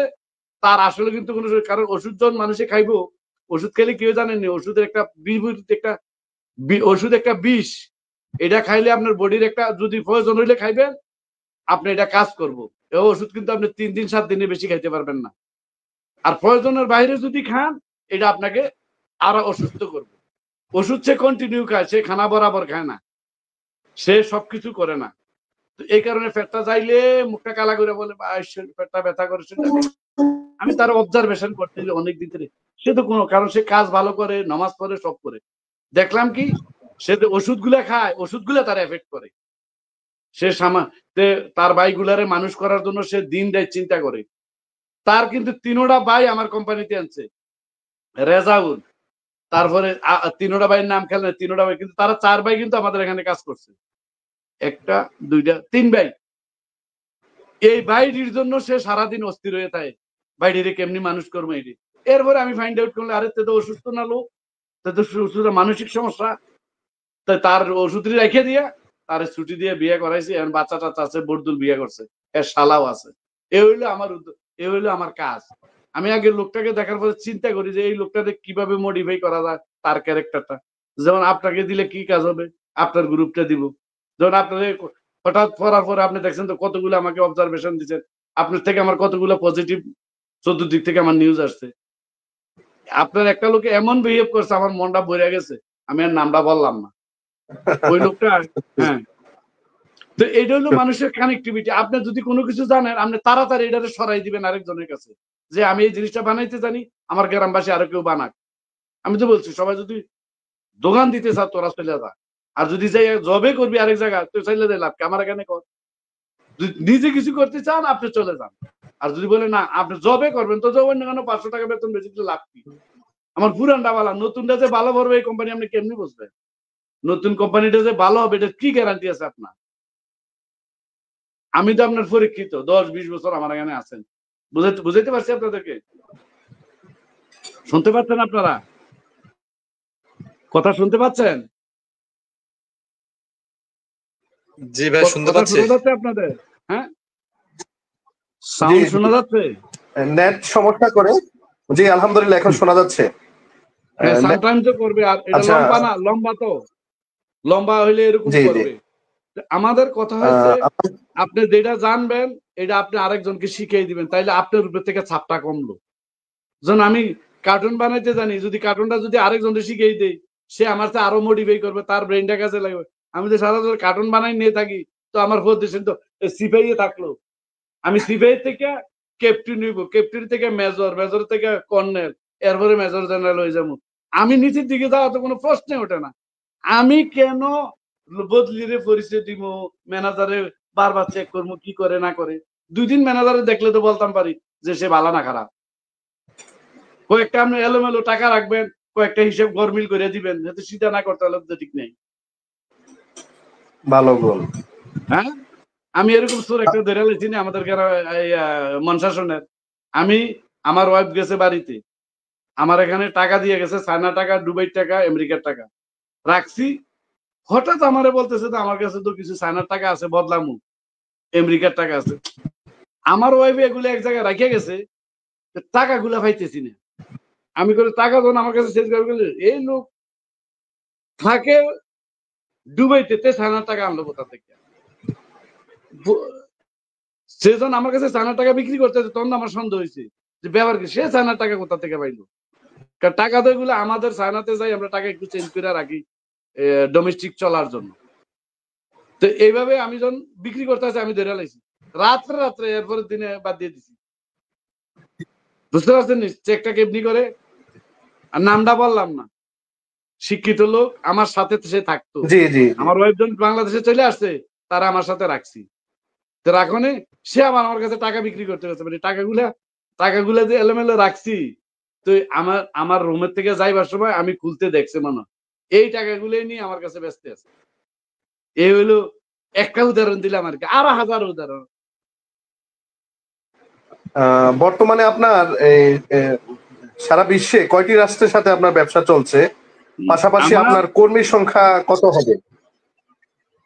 আমার বর্তমানে 11টা দেশের সাথে আমার নিজের ব্যবসা আছে। আর সারা পৃথিবী আমার জানা মতো 17 উপরে আমাদের মাল যাচ্ছে, স্পেশালি পারফিউম। আমরা তো স্যাটেলাইটে ছিলাম, স্যাটেলাইট তো আস্তে আস্তে বিলুপ্তির পথে। ইলেকট্রনিক্স মাল আগে আমাদের ইয়ে ছিল, টর্চ লাইট, চার্জার, এগুলো চলছে। কিন্তু আগে আসছিল আমাদের বাচ্চাদের খেলনা, ওই ট্যাবলেট, যে ট্যাবলেট গুলো চিনতেন তো, এগুলো শেষ, এগুলো মোবাইলে এসে গেছে। তারপরে আসছিল আপনার DVD, portable DVD, USB, CD, এগুলো শেষ। ওনার স্যাটেলাইটও শেষ হয়ে আসছে, স্যাটেলাইটও শেষ, মোবাইলে চলে গেছে। আর এখন স্যাটেলাইট লাগে না, উপরে একটা তার কেবল রাখলে সবকিছু অনলাইনে, তো ডিশও শেষ।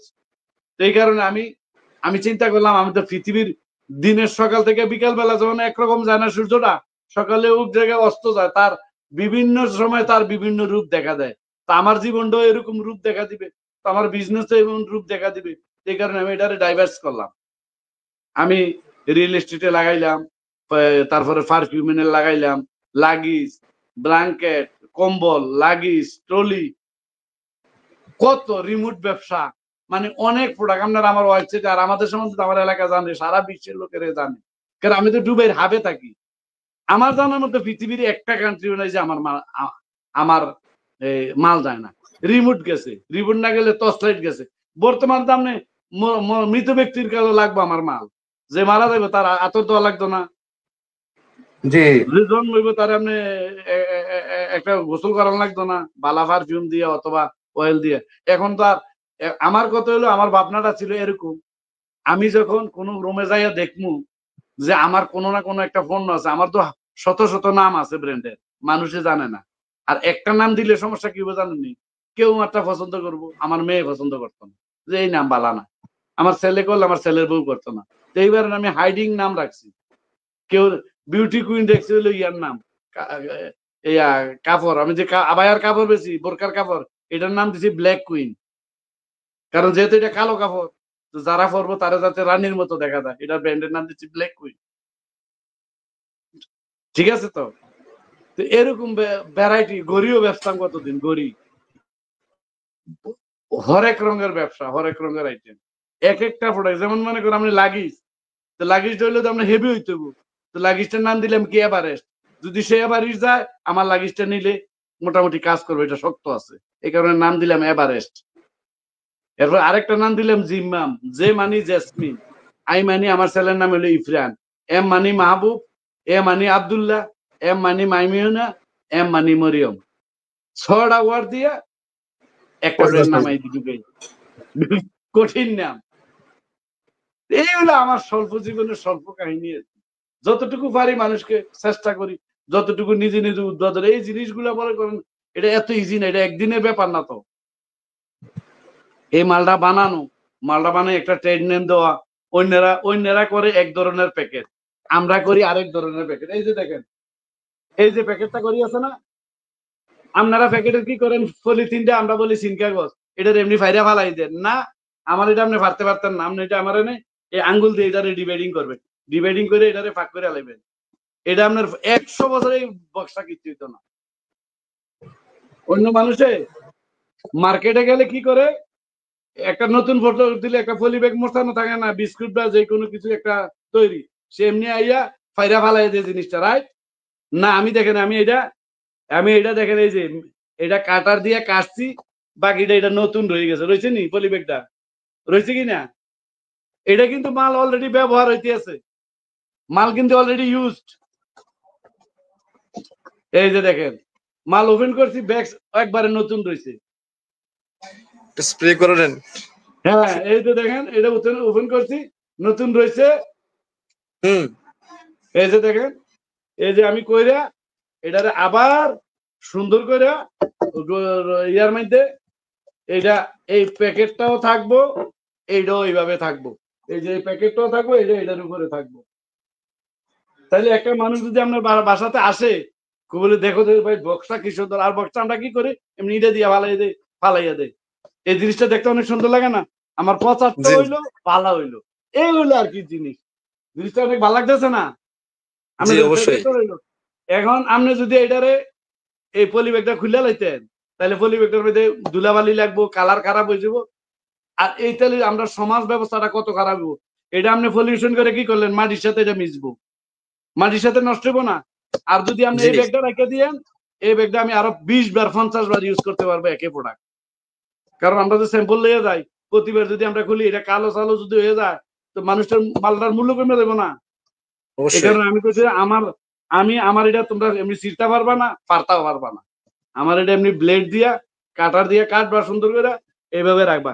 100 বার দেখলো যখন কয় এতে নতুন, এটা 20 বছর পরে বলতে পারে যে এটা নতুন। This is correct not correct, বুঝতে পারছেন?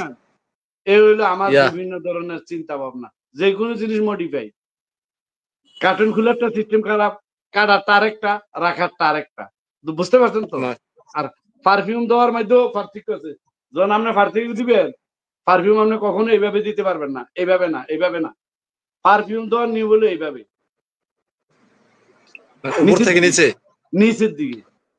নিচের দিকে দিলে তাইলে আপনি কনফার্ম হইলেন এটা কোন দিকে আছে। আপনি যদি এমন আছে কোন সময় আছে আপনার এই ছিদ্র এটা সোজা আছে না বেঁকা আছে বুঝতে পারতেন না, ওই আপনি চোখে পড়বো, আর না হইলে আপনার কাভারে পড়বো। আপনি নিচের দিক দিয়ে টেস্ট করবো এটা ডিরেকশন কোনটা আছে, না হলে তো আপনার আর নইলে ছবি সাইতে হইব ডিরেকশন আছে কিনা, আদৌ এটা ঠিক মতো আছে কিনা, তারপরে আপনি ইউজ করবেন।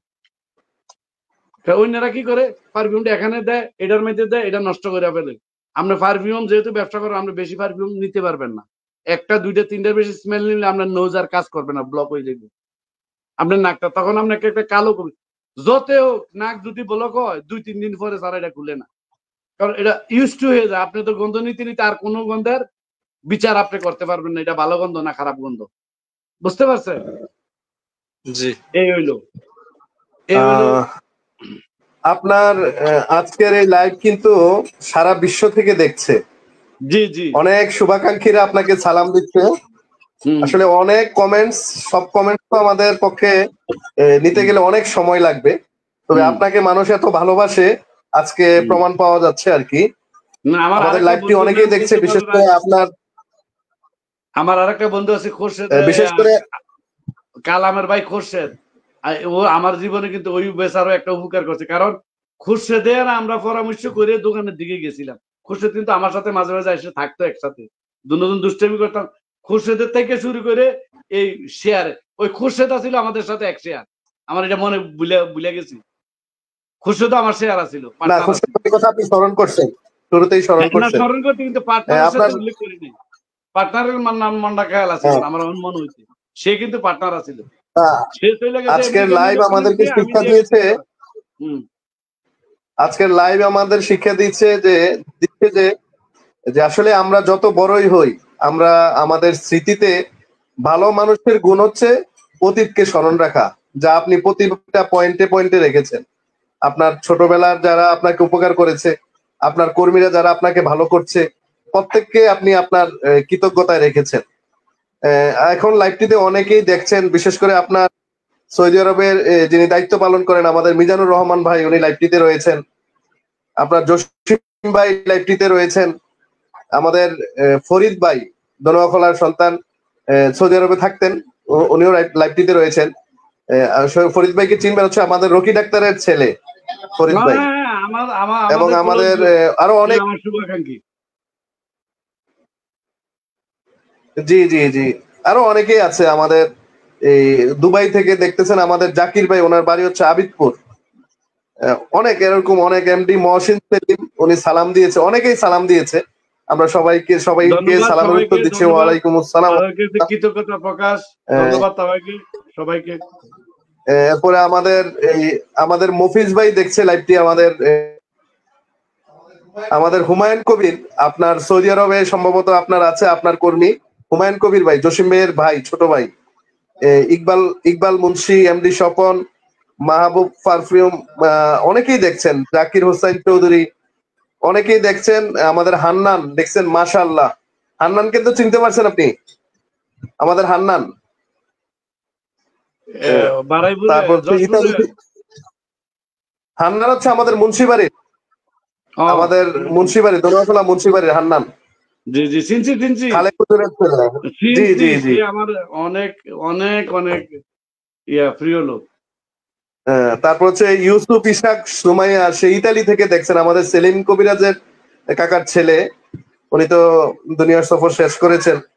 এমনি করে অনেকেই দেখছেন, আসলেই আজকের লাইভটিতে অনেকেই দেখছেন। সকলের কমেন্টস নিতে পারলে ভালো লাগতো, কিন্তু সবার কমেন্টস নিতে গেলে আপনার গুরুত্বপূর্ণ কথা হারিয়ে যেতে পারে। এর জন্য সবগুলো কমেন্টস নিচ্ছি না। তো সকলের প্রতি কৃতজ্ঞতা যারা এই লাইভটি দেখছেন এবং শেয়ার করে দিয়েছেন। আশা করছি আজকের লাইভ থেকে আপনাদের কিছুটা হলেও উপকৃত হবেন। শেষ পর্যন্ত থাকুন, আমরা অনেক আরো বিষয় জানবো। জি মাহবুব ভাই, আপনার কাছে আমরা জানতে চাচ্ছি যে আজকের আপনার এই অবস্থানে আসার পেছনে আপনার পরিবার বা আপনার পরিবারের সদস্যরা কে কোথায় আছেন, আপনার সন্তান ছেলেমেয়েরা কোথায় আছেন, কি করছেন, আমরা একটু আজকের লাইভের মাধ্যমে জানতে চাই। জি জি, আমার ধন্যবাদ। আমার ওয়াইফ বাংলাদেশের মধ্যে পুরুষ এবং নারীদের মধ্যে সিএপি প্রথম হয়েছে সারা পৃথিবীর মধ্যে। নারীদের না, নারী পুরুষের মধ্যে, আর নারীদের মধ্যে 1 নম্বর আছে। আমিও সিএপি হয়েছি অনেকবার। আমার 4 ছেলে মেয়ে, এক মেয়ে এমবিবিএস ডাক্তার, মালয়েশিয়াতে লেখাপড়া করছে এবং বর্তমানে লন্ডন আছে। ওর বিয়ে হয়েছে ব্রিটিশ বাংলাদেশি, ও বর্তমানে লন্ডন আছে। আর আমার দ্বিতীয় মেয়ে ডক্টর মাইমুনা আক্তার লিজা, বড় মেয়ের নাম, সে এমবিবিএস পাস করছে, কনসালটেন্সি ডাক্তার হয়েছে। আর দ্বিতীয় মেয়ে হলো মরিয়ম আক্তার মিমি। তো মরিয়ম আক্তার মিমি কানাডাতে হচ্ছে কি সিভিল ইঞ্জিনিয়ারিং পাস করছে। পাস করে সে একটা বৃত্তি দিত একটা কোম্পানি, ওই কোম্পানি তাকে এই পাস করার পরে জব দিছে এবং সে ওইখানে পিআর পেয়ে গেছে। তো দোয়া করবেন। আর তৃতীয় হইলো আমার ছেলে আব্দুল্লাহ বর্তমানে আমার সাথে আছে।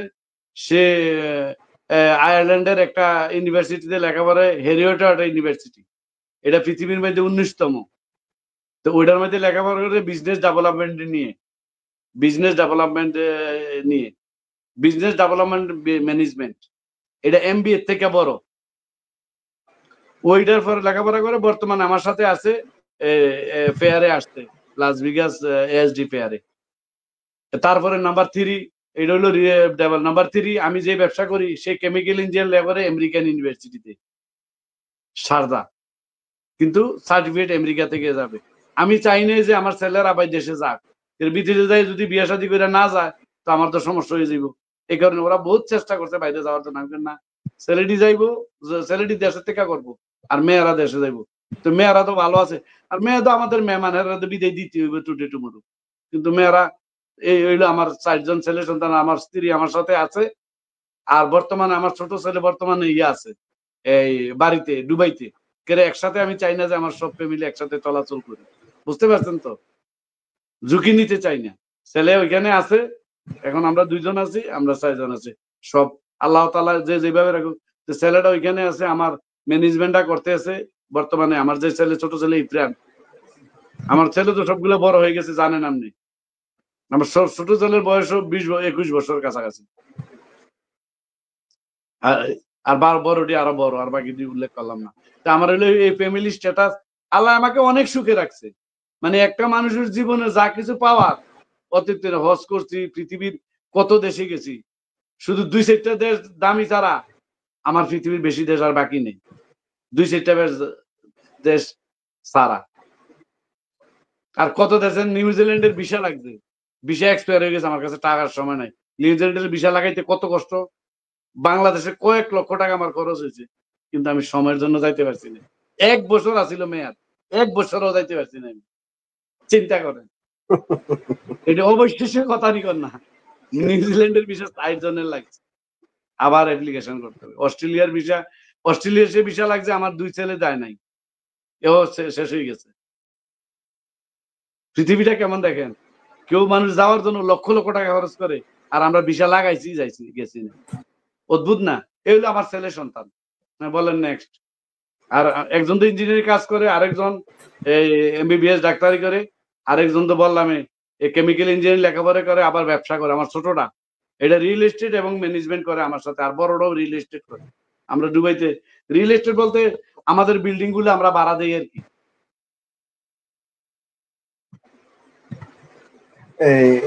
যে প্রশ্নটার জন্য মূলত এটা আনা, পরিবারের বিষয়টা, এত সব ব্যবসা দেখে তারপর পরিবারকে সময় দেওয়ার সুযোগ হয় কিনা, কোনো অভিযোগ আছে কিনা যে আপনি সময় দিতে পারেন না ছেলেদের মেয়েদের? সময় না থাকে দেখে তো সময়ের বউরের সাথে সাথে রাখি, যেই দেশে লইয়া যাই।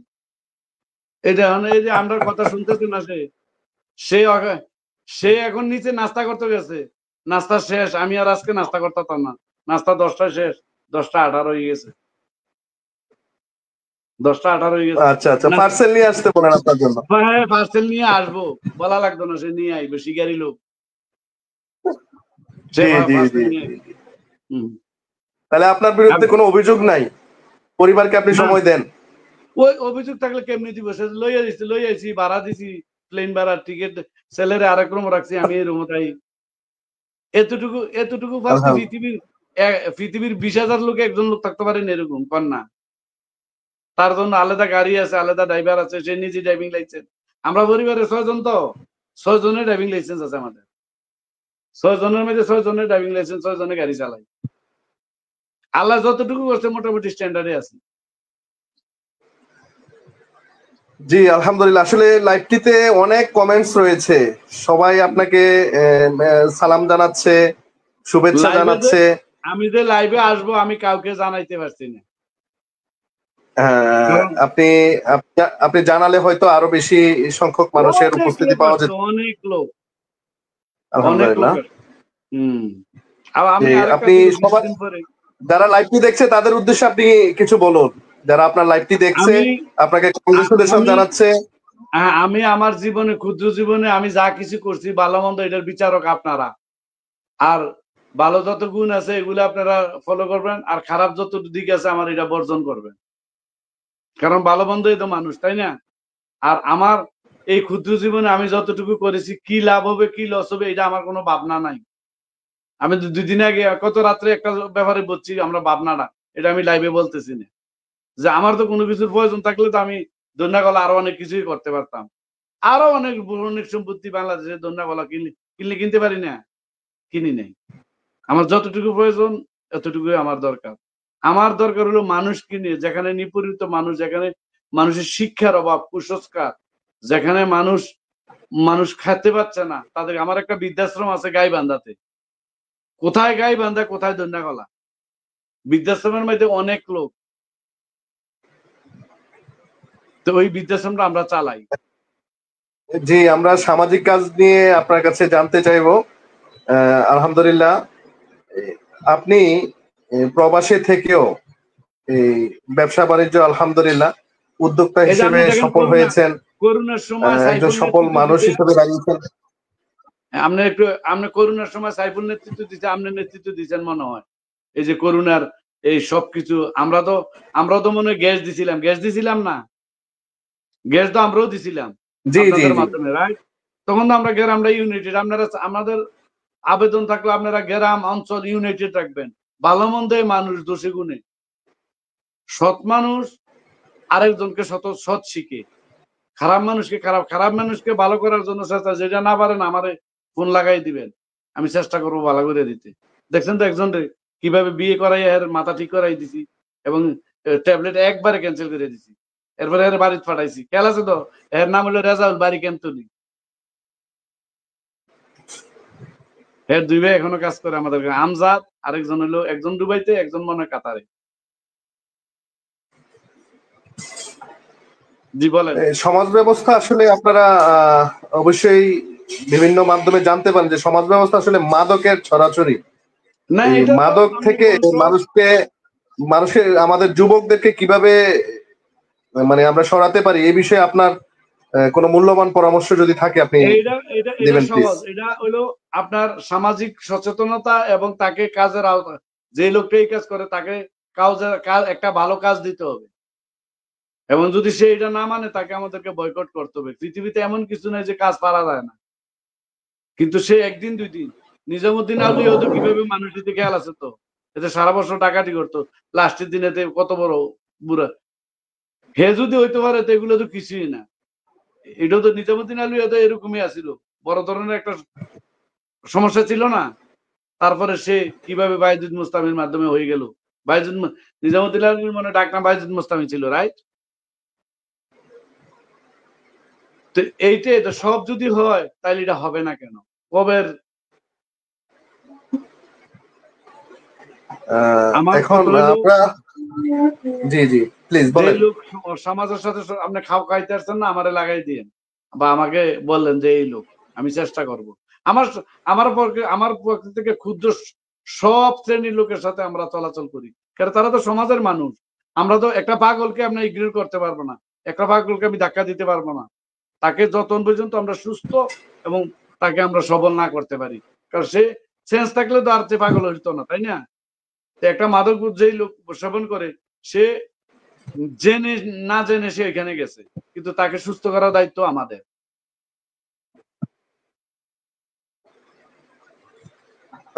সমাজের যে যুবকরা বেকার রয়েছেন তাদের জন্য আপনার কোনো পরিকল্পনা আছে কিনা? পরিকল্পনা তো আপনাদের বলছি, আমার জন্য অনেক লোক লাগে, আপনি যেটা লোকে দিতে পারেন না। আমার বর্তমানে তো 10 জন লোক লাগে। আমি ওই সৌদি আরব থেকে এই কয়েকদিনের মধ্যে কয়জন চাকরি দিচ্ছি এটা তো আপনি জানেন, দেশে বিদেশে। সর্বপ্রথম আমার এলাকার লোক, তারপরে আমার অঞ্চলের ডিস্ট্রিক্টের লোক। এটা নিয়ে আমার সাথে অনেক ঘোর বিরোধিতা, অনেকে কুমিল্লার লোক খোঁজো কেন? তো আমার বাড়ি কুমিল্লা, ধন্যবাদ, আমি আমার এলাকার লোক খুঁজবো না?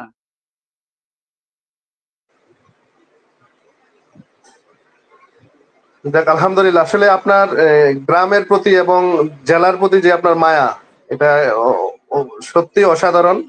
এটা আপনি আপনার কাজের মাধ্যমে তাই প্রমাণ করছেন। এই আপনার আপনার যারা কর্মরত আপনার এখানে রয়েছেন, এই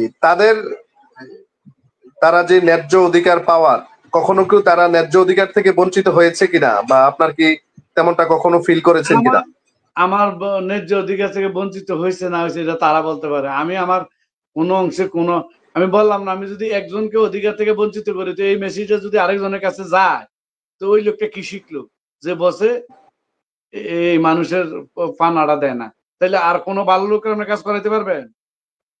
কোনো লোকে পারবে না, আমি না কেন, কেউই পারবে না, কেউই পারবে না। আপনি তার তার যে প্রাপ্য, তার যে পরিশ্রমের টাকা সব সময় তার দিয়ে দেবেন। আপনার কাজ করার লেনদেন খারাপ হইলে তো আপনার সবকিছুই খারাপ হইব। আপনার ডেলিভারি ভালো দিত না, সে কাজ ভালো করতো না, প্রয়োজন নাই, তাকে বাদ দিয়ে দেন। বহুত লোক আমরা বাদ দিয়ে দিই না, তার যে চুরি করে, যে খারাপ কাজ করে, তারা বাদ দিয়ে দিই না আমরা। জার্মানিতে যদি কোনো লোক চুরি করে 3 প্রজন্ম, মানে সে তো ওই দেশে চাকরি পাইতো না, সে অন্য দেশে যাইতে হইব, তার জন্মস্থান সে অন্য দেশে যাইতে হইব, তার 3 প্রজন্ম ব্ল্যাক লিস্টে তাকে কোনো জব করতে হতো না। এই কারণে জার্মানির মানুষটা, জাপানেরা সৎ, ওদের কঠোর কানুন। আমারও এই সিস্টেম করতে আছে ইন ফিউচারে। যারা চুরি করব তার বংশধর কেউ আমার কোম্পানিতে আসতে পারবে না, কোনো প্রজন্ম। এটা আমরা বর্তমানে এটা নিয়ে কাজ করতেছি, কারণ আমরা যদি একটা সুস্থ সভ্য সমাজ ব্যবস্থা না করতে পারি তাহলে লাভ কি? টাকা দিলাম, চোর বানাইলাম, এইটা কিছুই তো হইতে দিতাম না, কারণ 33 বছর সময় কম না। যেদিন আমি আসছি এদিনকে আমাদের কালী নির্বাচন হয়েছিল, এই দিনে আলী আহমদ চেয়ারম্যান পাস করছে। 1992 সালের 9 মে, বুঝছেন? এদিন নির্বাচন ছিল। প্রবাসে থাকার কারণে তো দেশের অনেক কিছু আপনারা মিস করেন, তাই না? এমন কোন বিষয় আছে যে আপনি মিস করেছেন সবচেয়ে বেশি, যে প্রবাসে আছেন বা ব্যস্ততা জনিত কারণে আসতে পারেন নাই, বা নিজের ব্যবসা প্রতিষ্ঠান সামলাতে যে দেশে আসার সুযোগ হয় নাই? হ্যাঁ, যেমন করোনার কারণে আমার মা মারা গেল, আমি মাটি দিতে পারলাম না। কারণ করোনা এমন একটা জিনিস, আমি গেলে ভাইরাস হয়ে যাইতে হবে, আবার আসতে হবে আমার এফেক্টেড, এই বয়ে গেলাম না। একটা আমার বাবা যখন অসুস্থ হইলো, আমি কোনো একটা কারণে আমি যাইতে পারলাম না। তো এগুলো তো আমাদেরকে ফিরে দেয় না। সমাজ ব্যবস্থা এমন, কোন এটা তো আমি যদিও না বলি, যেমন আমি কৃতজ্ঞতা স্বীকার না করি, জন্মদাতা বাপ, জন্মদাতা মা, তারা অবশ্য দুজনে আমার এখানে থাকতো। একজন সৌদি আরব থাকতো, একজন ডুবে আসতো। তো এটা সময়ের ব্যবধান, দেশের ব্যবধান, এবং যেমন আজকে আমি আমেরিকাতে আছি, এখন কোনো দুর্ঘটনা করলে এখান থেকে যাই সামাল দেওয়া তো সম্ভব না।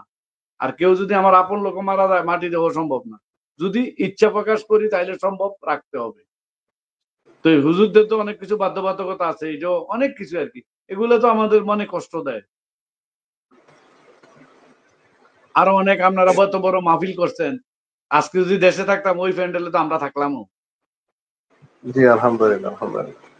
আমি প্রত্যক্ষভাবে থাকিনি, পরোক্ষভাবে তো ছিলাম এটার সাথে সম্পৃক্ত। জি জি অবশ্যই। আপনারা বিশেষ করে আন্তর্জাতিক ক্রীড়া সম্মেলন বাস্তবায়নে আপনি সহ প্রবাসী ভাইদের অনেক ভূমিকা ছিল। শুধু এই কাজ নয়, যে কোনো সামাজিক কাজ, উন্নয়নমূলক কাজ প্রবাসীদের অর্থের দ্বারাই আমাদের ম্যাক্সিমাম কাজগুলো হয়ে থাকে আলহামদুলিল্লাহ। আপনারা আছেন বলেই তো আমাদের রাষ্ট্র ভালো আছে আলহামদুলিল্লাহ। জি।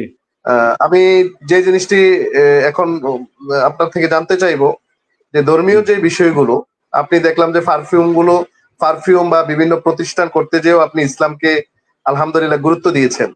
এরপরে পারিবারিক জীবনে আপনার সন্তানেরা, আপনি নিজে ইসলামকে কতটুকু প্রায়োরিটি দিচ্ছেন? এবং আমি একজন মুসলিম হিসেবে তো অবশ্যই সবচেয়ে বেশি প্রায়োরিটি আমাদের ইসলামী থাকা উচিত।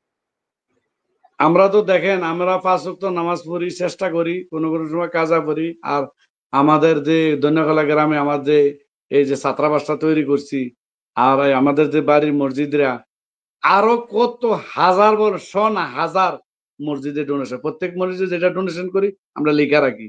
কারণ আমরা টাকা যে দেই, আমাদের লেখা রাখতে হয় না, কারেন্টের টাকা দেই না দেই। আমরা তো শুধু বাংলাদেশে দেই না, আমরা সারা পৃথিবীতে দেই। যে কোনো দেশে কেউ $10, $20, $5 যেন ওই দিনকে আমরা মেয়ের জামাইয়ের এখানে গেছি নামাজ পড়তে, কারণ আমার টাকা তো খেয়াল রাখতো না। তো আমি কি করছি, ওই দেশের টাকা নিয়ে ডুবার দাঁড়ান দিয়ে দিছি, যাতে জানতে পারে যে দুবাইয়ের লোকে আইছে, কেউ দুবাইয়ের টাকা দিয়েছি। বুঝতে পারছেন নি?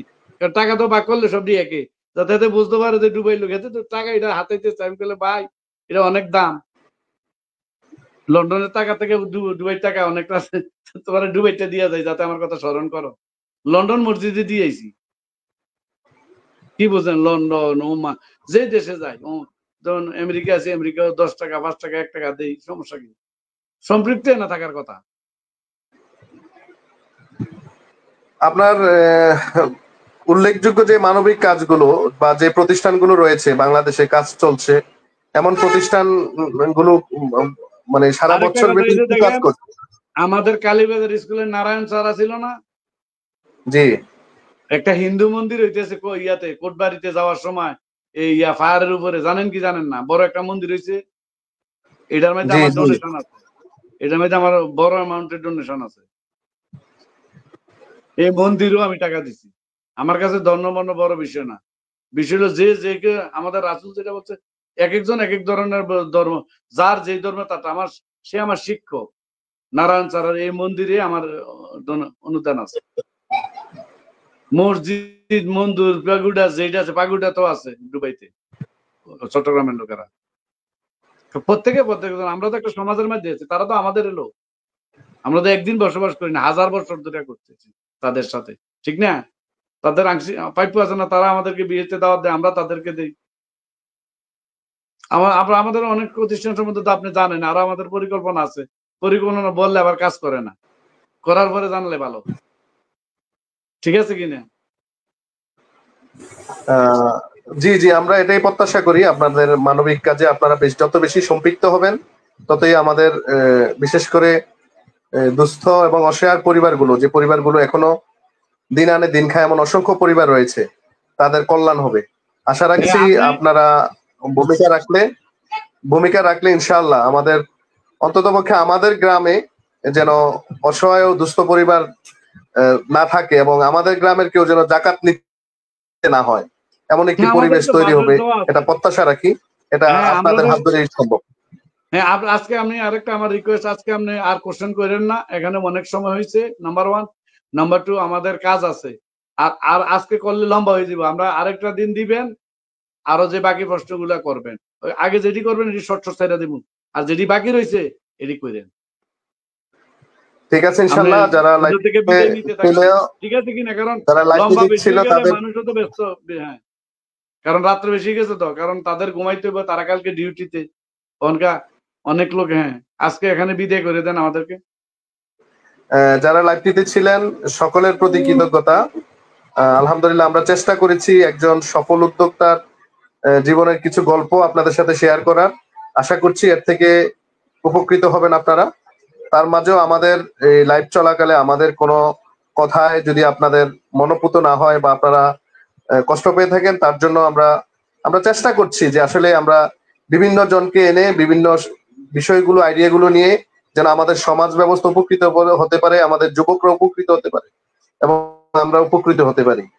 সর্বশেষ আমরা আজকের শেষ প্রশ্ন দিয়ে আমাদের আপনার কাছে আমাদের সর্বশেষ প্রশ্ন হচ্ছে, সফলতা মানে শুধু টাকা নয়, আপনি এ বিষয়ে কি বলবেন?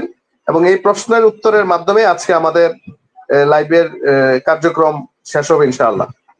আমি টাকা দিয়ে পৃথিবীর মানুষ বলে টাকা হইলে সবকিছু হয়, কিন্তু টাকা হইলে সবকিছু হয় সিস্টেমের বাইরে হইতে পারে, কিন্তু টাকা দিয়ে সবকিছু সম্ভব না। টাকা দিয়ে ভালোবাসা কিনা যায় না, টাকা দিয়ে সুখ কিনা যায় না, টাকা দিয়ে সম্মান কিনা যায় কখনো কখনো, টাকা দিয়ে সার্টিফিকেট কিনা যায়, সবকিছু না।